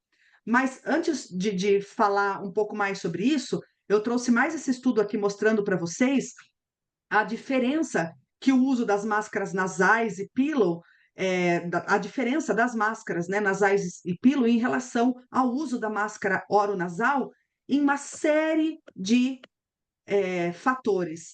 Então, como eu disse, a máscara oronasal ela vai acabar determinando a necessidade de uma pressão do CPAP maior, né, do que quando eu uso uma máscara nasal, mas também ela vai causar interferência no tempo total de sono, na eficiência desse sono, no tempo que esse indivíduo leva para pegar no sono. Então, há uma série aqui de critérios, né, e de marcadores que a gente já sabe que a máscara oronasal tem uma performance pior quando comparado à máscara nasal. Então, quais são as estratégias que a gente vai usar quando um paciente é um respirador bucal? Primeiro, a gente precisa tentar fazer uma reeducação, porque como esse paciente, por muito tempo, ele teve apneia, e é muito comum, né? Os pacientes têm apneia por longos anos antes de efetivamente procurar o tratamento, ele acaba se habituando a respirar pela boca. Outras situações, a gente tem questões que envolvem o nariz, que precisam de uma intervenção médica, né? O paciente tem rinite, o paciente tem sinusite, ele tem desvio de septo, ele tem questões que precisam ser tratadas para que ele consiga usar uma máscara nasal e resolver a questão da respiração bucal dele, né? Na reeducação, tem uma estratégia que eu uso e que funciona. Eu coloco pedacinhos de micropore na boca do paciente, não um esparadrapo na boca toda, mas eu oriento ele a colocar fitinhas de micropore só para ele ir se acostumando com esse fechamento de boca. E pasmem vocês, funciona quando é só uma questão de hábito, porque tem muito respirador bucal que é hábito, não é porque ele tem algum problema efetivo, né? Para que o obrigue a respirar pela boca. Em outras situações, quando a gente nota isso, a gente vai buscar ajuda de um outro profissional, que pode ser um médico, né, um otorrinolaringologista, muitas vezes pode ser a fonoterapia, né? O colega fonoaudiólogo, ele tem um papel importantíssimo nesse quesito. Então, o fortalecimento da musculatura da boca, né, todo esse trabalho aqui oral vai ajudar esse paciente a reaprender a respirar pelo nariz, certo? E Legal. quando nada disso dá certo, é claro que eu vou abrir mão de uso de uma máscara oronasal. Mas é Entendi. importante que vocês entendam que ela não pode ser a nossa primeira escolha. Eu primeiro preciso tentar outras estratégias para depois indicar uma máscara oronasal, tá? E aqui, olha só que interessante.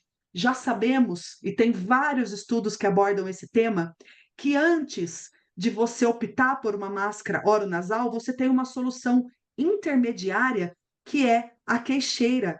Então, olha Ah, aqui, esse estudo mostrando que o IH residual, ele foi muito maior dos pacientes utilizando máscara oronasal do que quando comparado a máscara nasal mais queixeira e a máscara nasal, tá? Então, além disso, a máscara nasal, ela vai diminuir a irritação de pele, a sensação de claustrofobia, o vazamento da máscara é menor com uma máscara nasal, e os pacientes, de um modo geral, eles preferem mais a máscara nasal. nasal. E olha que interessante, todas essas questões ainda são menores, os índices, né? Ainda são menores com o uso da queixeira do que quando comparado à máscara oronasal. A preferência dos pacientes continua sendo pela queixeira antes do uso da máscara oronasal. Não estou Legal. dizendo que a gente não vai usar ela nunca, Sim. mas é que é importante entender que a tentativa de outras estratégias antes, né, de se optar pela máscara oronasal, tem que ser prevalente, tá? E para ir finalizando com vocês, Cris, pessoal, já só falei uma, um tem uma pouquinho. perguntinha Oi, rápida aqui, ó. Essa mesma oi. performance com a superioridade das máscaras nasais também é verificada quando o modo é bilevel ou apenas no modo CPAP? Porque a gente comentou um pouquinho Não, que não é. também para o modo no binível. Tá. Inclusive, né, não sei, né, quem me conhece sabe que Marcele uma das falou. minha especialidade, né, é a doença neuromuscular também, né, eu sou especializada em doenças neuromusculares, inclusive com os meus pacientes neuromusculares, eu sempre opto primeiro pela máscara nasal, para depois ir para a máscara oronasal, tá? Então, hoje não é só para a apneia que a gente tem esse raciocínio em relação a eleger o tipo de máscara, né? A máscara nasal ela sempre vai trazer mais benefícios quando comparada à oronasal. Agora, claro, eu tenho um paciente neuromuscular extremamente avançado, grave, usando altas pressões ventilatórias, com perda de massa, né, muscular, e não consigo mais realmente conter essa boca aberta, aí óbvio que a gente vai optar pela oronasal. Mas no tratamento da apneia, é muito raro o paciente, não raro, raro não é a palavra, mas é muito menos comum o paciente precisar de uma máscara oronasal. A gente sempre tem estratégias que são eficientes para fazer com que ele permaneça usando a máscara nasal, Mas mesmo tá que ele use certo? Believe, mesmo que ele esteja com BIPAP, acho que Mesmo, mesmo que seja com mesmo, BIPAP, é isso que eu acho que ela tá exato, perguntando. Tá certo, Cris. mesmo. Não importa o tipo de equipamento, tá? Tá certo. E por fim, pessoal, para a gente ir encerrando, né?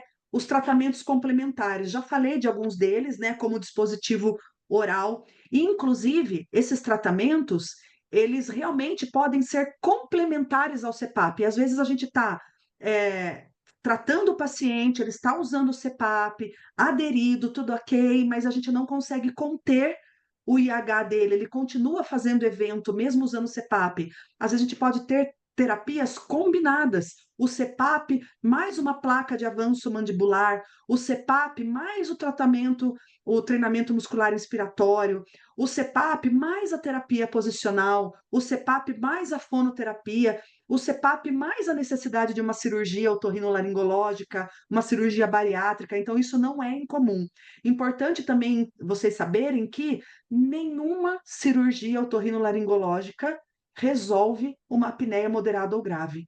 Ela pode trazer essa gravidade, né, de grave moderada para um IH mais leve? Pode, mas resolver por completo não. Então, tem que tomar muito cuidado quando no diagnóstico, às vezes, fala, não, a gente vai fazer cirurgia e vai resolver a apneia. Na grande maioria das vezes, não resolve. Ela melhora a gravidade, mas mesmo assim, ainda há necessidade da intervenção, né, e via de regra, da introdução da pressão positiva, do uso do CPAP, tá? Mas existem todos esses tratamentos, e como eu disse, eles podem ser isolados ou combinados.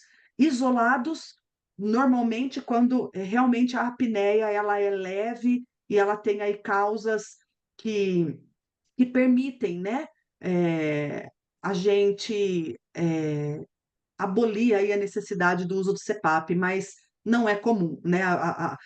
Adianto para vocês que não é comum. Via de regra, a apneia e o CPAP, eles são amigos e não é muito difícil dissociar um do outro, tá?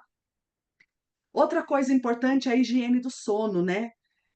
Mesmo quando a pessoa tem a indicação do uso do CPAP, não adianta ela dormir com o CPAP se ela não se preocupar com as questões que envolvem a higiene do sono, né? Porque a insônia ela pode vir concomitante à apneia obstrutiva. Então, o fisioterapeuta ele tem também essa responsabilidade, a incumbência de incentivar o paciente, de orientar o paciente nessas estratégias de higiene do sono que vão se complementar ao tratamento com o CPAP, né? Então, quais são essas orientações? Evitar ficar pensando ou tratar de problemas imediatamente antes de dormir. Facinho, né? Essa dica, né? Não ficar pensando em problemas antes de dormir. Procurar adquirir técnicas de relaxamento, praticar atividade física, as siestas no meio da tarde, orientar para que elas não sejam muito longas, né? Que elas sejam dormidas um pouquinho mais curtas, de 15 a 20 minutos, preferencialmente não depois das 3 horas da tarde. Cuidar do ambiente de sono, o quarto, ele tem que ser um ambiente para dormir. Às vezes, os indivíduos que usam o quarto para dormir, para trabalhar, para assistir TV, tudo faz dentro do quarto, para comer. Isso é um problema, porque o cérebro, às vezes, ele condiciona também aquele ambiente aos momentos que a gente precisa estar alerta, precisa estar bem concentrado. E na hora que você precisa realmente estar pronto, né, para adormecer, o cérebro acaba se ligando, porque aquele ambiente para ele também é um ambiente de alta concentração, né? Dormir somente o necessário, nem mais nem menos, de 7 a 8 horas por noite é o ideal, né?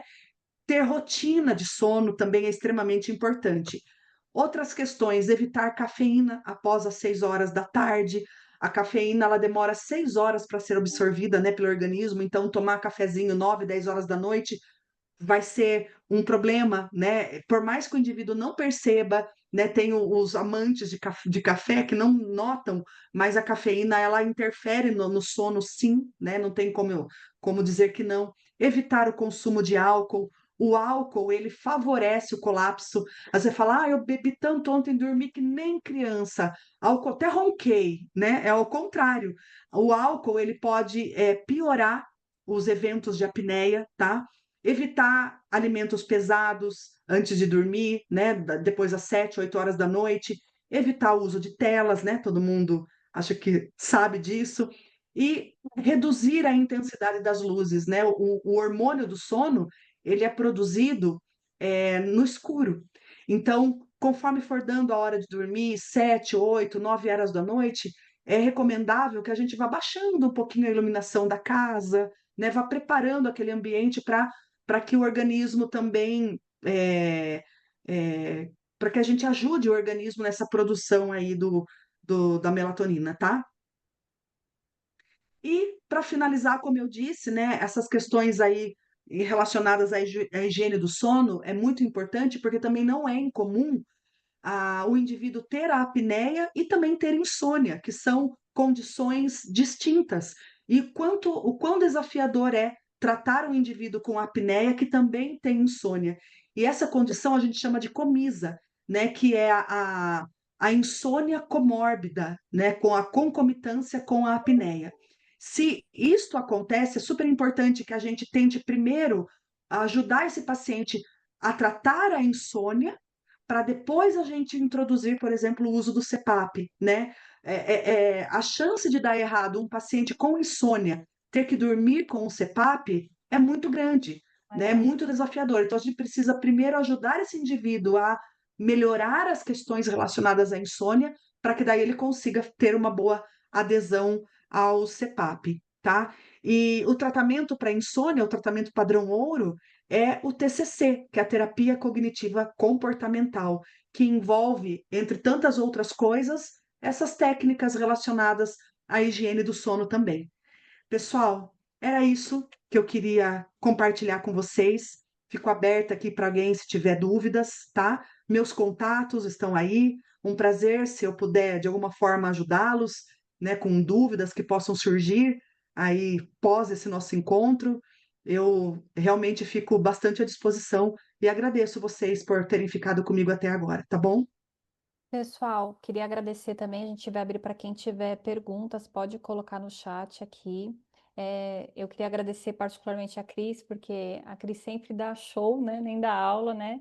Sempre tem muita expertise, tem muita experiência. Então, assim, quem tiver alguma dúvida, fiquem à vontade. Acho que é uma boa oportunidade para a gente ter essa troca de experiência realmente.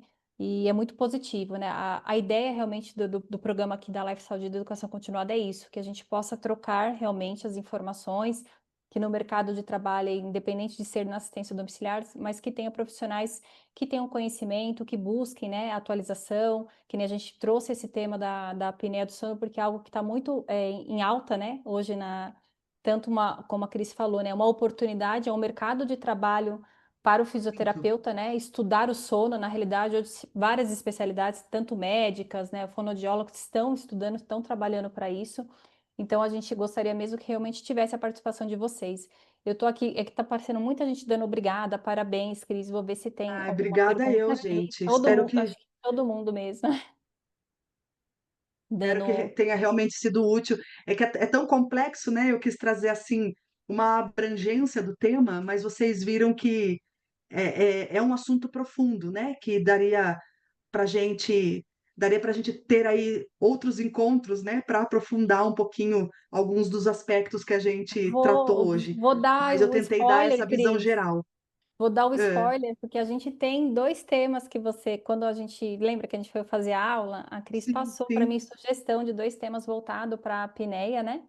E a gente falou que a sim. ideia era que pudesse ter uma continuidade, como a Cris falou mesmo, né? A gente deu uma apanhada aqui geral o que é a doença, né? Na realidade, pensando, né, aí um pouquinho, e também que pode ser o tratamento padrão ouro, que é isso que a Cris falou, que é o CPAP, mas titulação, tem muita coisa ainda que pode ser trabalhada. Então, assim, Sim, já com fica o certeza. convite, Cris, para a próxima aula.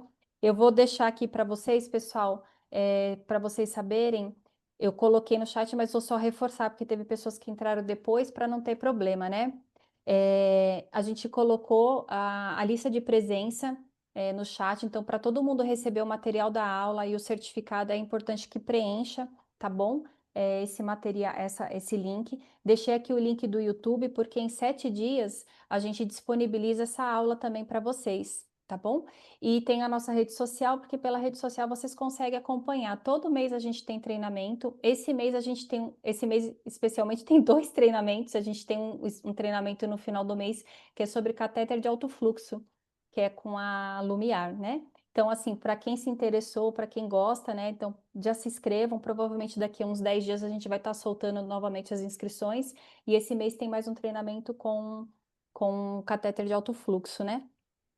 E outra coisa, a gente, para quem é de São Paulo, no mês de setembro, a gente vai ter uma participação. né, falar um pouquinho da fisioterapia domiciliar no Instituto Sain Saúde, que é ali na Paulista. A ideia é realmente ter uma troca, então, tanto para fisioterapeutas como profissionais da fisioterapia, né? São 2 dias de evento, é um simpósio voltado para a área da saúde. Então, quem puder participar, é bacana porque tem algo social também, que a entrada é 1 quilo de alimento, mais uma inscrição com valor simbólico, mas que a gente possa também fazer a diferença no nosso mundo, né? Então, para quem se interessar, vai ter palestras voltadas também para a área uroginecológica, né? Game terapia, bastante coisa atualizada aí no momento, voltado para fisioterapia, tá bom? Então, assim, a aula, só respondendo aqui, Elisângela, ficará gravada, né? Como eu falei, vai estar no YouTube dentro de 7 dias, tá bom? Porque a gente faz a edição para não ter nenhum tipo de problema e a gente disponibiliza lá na nossa plataforma. Eu deixei aqui, vou colocar de novo. Tem uma perguntinha, Cris. Deve-se comprar ou alugar um CPAP? Vou responder, mas antes, Alessandra é minha É Alezinha isso que que eu ia está falar. aqui? Então, eu vi aqui, eu queria saber se é a Lê, que a gente, faz os treinamentos aqui com a gente. Um beijo, meu amor. Eu acho que Bom, é deixa eu ela, responder. sim. Ai, Ela é uma honra querida, minha, ela é ó, não é puxando o honra saco, minha, mas meu ela Deus do também faz céu. treinamento com a gente, ela é um amor, ela Sim, também dá os treinamentos, é uma pessoa muito bacana também, muito competente. que Ó, legal que você está aqui, Ali, obrigada. Agora, sobre Cris, a sua tem outra resposta. perguntinha também, tá? Aproveitar, já Ah, vou passar. A adaptação do CPAP é realizada pelo físio e pelo fono. Eu vou deixar você responder, embora a gente saiba, né? Mas vou te deixar à vontade para aham. você ir respondendo, tá bom? Bom, é sobre comprar ou alugar, né? A dúvida que não quer calar é uma dúvida comum. É, o alugar, eu acho que ele é interessante quando o paciente ainda ele não está totalmente convencido sobre o tratamento, ele está ainda com muito medo, se ele vai se adaptar, se ele não vai. É, ou, né, pensando do ponto de vista clínico, pode ser uma opção interessante. Ou quando realmente há alguma questão financeira. Eu não tenho agora condição de fazer um investimento no CPAP, queira ou não, tem Passou um segundinho, ligou aqui um negócio que eu não devia. Tem um valor alto, né? Que nem todo mundo às vezes está preparado para dispor daquele valor num primeiro momento. Então, o aluguel ele tem essa questão financeira e essa questão emocional, que eu acho que pode ser interessante. Mas se você pensar que a apneia não tem cura, que esse cara vai ter que usar esse CPAP para o resto da vida, né? Muito, muito difícil é, conseguir ter alta desse tratamento, vamos dizer assim, eu sempre oriento, compre de vez o seu CPAP, desde que essa pessoa tenha um profissional que consiga acompanhá-lo, que consiga fazer essa adaptação, uma boa titulação da pressão, uma boa resolução dos problemas que surgem, não é fácil, né? O paciente que coloca o CPAP na primeira noite, acha lindo, maravilhoso e está tudo certo, não é o mais comum, né? É o mais raro. Normalmente a primeira, os primeiros dias, as primeiras semanas, o primeiro mês, às vezes os primeiros meses é trabalhoso. Então, se ele tem um profissional que o acompanha, a minha orientação é comprar, né? Porque talvez você só vá gastar o dinheiro do aluguel e depois vai ter que comprar o CPAP do mesmo jeito. Então, eu acho que não tem uma regra, mas acho que é a minha opinião pessoal sobre esse tema, alugar ou comprar, tá? Eu incentivo a compra. Compra de vez e vambora, que é o que você vai ter que usar. Paciência, assim que é, né? O aluguel somente quando eu vejo uma insegurança muito grande, porque o cara acha, eu vou ver se eu me adapto. Se eu não me adaptar, aí eu nem compro, né? Mas não é o mundo ideal, porque ele vai ter que usar, ele vai ter que tratar, né? Não é uma opção continuar com a apneia. Então, acho que é isso que a gente tem que conversar. E questão financeira, né? Quando realmente eu não tenho esse dinheiro para investir agora, né? E sobre o profissional, Franciele, qualquer um desses profissionais pode fazer essa adaptação, esse acompanhamento, né? Desde que ele tenha alguma formação em sono. Hoje tem o fonoaudiólogo do sono, nutricionista do sono, psicólogo do sono, o médico do sono, o fisioterapeuta do sono, né? Então, A gente no mercado, a gente encontra inclusive revendas que não tem nem físio, nem fono, nem médico, nem ninguém, é um atendente que está fazendo também adaptação de CPAP. Isso ainda não está regulamentado. É uma briga, é um assunto recorrente aí na Associação Brasileira do Sono, eles querem restringir realmente essa questão da adaptação a um profissional habilitado, mas hoje qualquer pessoa compra um CPAP na internet e sai usando, né? Então não tem eh, nenhuma legislação, nenhuma regulamentação em torno disso, tá? Então o fonoaudiólogo também pode fazer, mas a gente sabe que o conhecimento mesmo da pressão positiva, né, do dispositivo, de todas as nuances em torno do uso do CPAP, dizem respeito ao físio, né? Pode um fono ter esse conhecimento? Claro que pode, se ele se aprofundou nisso, mas organicamente, vamos dizer, isso é uma atribuição do fisioterapeuta, mas não há regulamentação a respeito, tá? Deixa eu ver se tem mais alguma pergunta.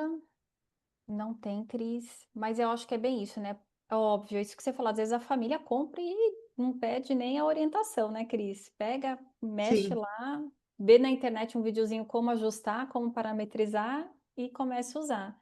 Mas é isso que você falou, tem que ter critério, né? Então, se o tem profissional é que ter critério. capacitado, trabalhar em equipe multi, isso que você falou, às vezes a avaliação não é só o físio, ele precisa de um outro Não, de jeito profissional, nenhum. né? Então tem que ter esse olhar, né? Eu acho que é uma questão de trabalhar realmente isso com o grupo, com a equipe multidisciplinar. Cris, queria te agradecer imensamente. Ah, eu que agradeço, Como eu gente. falei, dei Espero que não spoiler porque já convidei a Cris de tenha. novo para outro, dar continuidade na questão da apneia, que a gente falou um pouquinho até das interfaces, titulação, tudo que tem esse mundo, não só da apneia, dos distúrbios do sono que a gente conversou, lembra? Então, assim, Sim, tomara que dê certo, que a gente possa novamente fazer, né, esse trabalho. Eu tenho certeza que vai dar certo, porque a ideia é isso, que a gente possa trocar. A Cris é uma, como ela falou, ela atualmente ela está na Gas Live, né?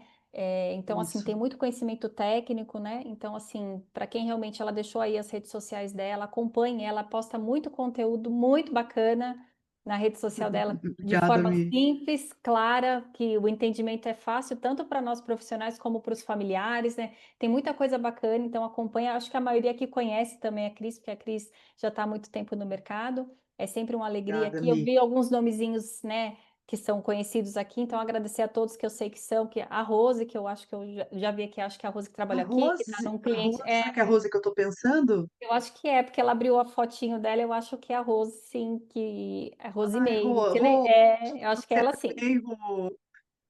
Fisioterapeutas que Não estão te. aqui há muito tempo com a gente, o Elcio, né, é prestador aqui há anos, né? A própria Alessandra, que é uma parceira querida, que faz os treinamentos, dá o treinamento aqui com a gente. Então, assim, agradecer as pessoas. Tem muitos nomes aqui, eu sei que alguns são da nossa equipe já, porque eu vi os nomes, a gente conhece. Olha lá, é a Rose mesmo. Eu falei, Ai, que obrigada, viu, linda. Rose? Eu que agradeço por poder ter também a Rose aqui. A Rose já foi uma colaboradora nossa aqui interna, já trabalhou com a gente em vários, né, clientes, prestadores, né? Uma pessoa também muito querida. Então, agradecer mesmo a participação por poder realmente prestigiar você, Cris, e o trabalho que a gente vem desenvolvendo, que eu Gente, acho que é isso, a gente fazer as boas práticas e poder disseminar isso no mercado de trabalho. Só reitero aqui, esse mês a gente tem o treinamento do catéter de alto fluxo, que é uma parceria com a Lumiar, e então, só seguir nas redes sociais vai ser no dia 27/8. A gente depois disponibiliza o link por volta lá do dia 20, a gente já está disponibilizando, então quem seguir por lá já tem maiores informações, tá bom? Então é isso, pessoal. Maiores informações, treinamentos, tanto na área de físio, fono, como terapia ocupacional, a gente sempre coloca lá na rede social e a gente procura mandar para quem participa dos treinamentos, a gente manda também o link via o e-mail que vocês deixam na lista de presença. O link fica disponível, o link de vocês com essas informações, a gente manda por eles o material da aula e o certificado dentro de uns 7 dias. E a aula fica disponível no YouTube também dentro de 7 dias, tá bom? Para poder estar sendo revista de novo. Compartilha, a ideia é que vocês possam compartilhar realmente, que a gente possa continuar fazendo esse tipo de trabalho com vocês. Cris, vamos encerrando. Se você quiser deixar alguma mensagem, alguma coisa, fique à vontade. Sua rede social você deixou, mas se você quiser reforçar aí qual é o seu uhum. Instagram, né, fique à vontade. Vou escrever aqui para vocês. Pessoal, É, só quero agradecer mais uma vez. Espero realmente ter atingido a expectativa de vocês e ter conseguido esclarecer, né? Às vezes eu vou vou me empolgando, eu quero ir aprofundar, eu falo: "Ai, será que eu estou mais confundindo do que explicando?", mas espero que não. Espero que tenha ficado claro para vocês esse conteúdo, né, que tenha despertado em vocês a importância de se aprofundar um pouquinho, mesmo que você não seja especialista em sono, mas entender a importância de você ter esse olhar abrangente também para o sono, dentro da sua especialidade, né, porque o sono está interferindo em todas as condições. E, de novo, estou aqui à disposição. Obrigada por esse momento, foi um grande prazer para mim e até uma outra oportunidade. Obrigada, gente. Boa noite, Cris. Obrigada mesmo. Fiquem com Deus. Boa noite, viu? E até a próxima, pessoal. É, Boa noite. Tchau, tchau. beijo, tchau, tchau. Beijo.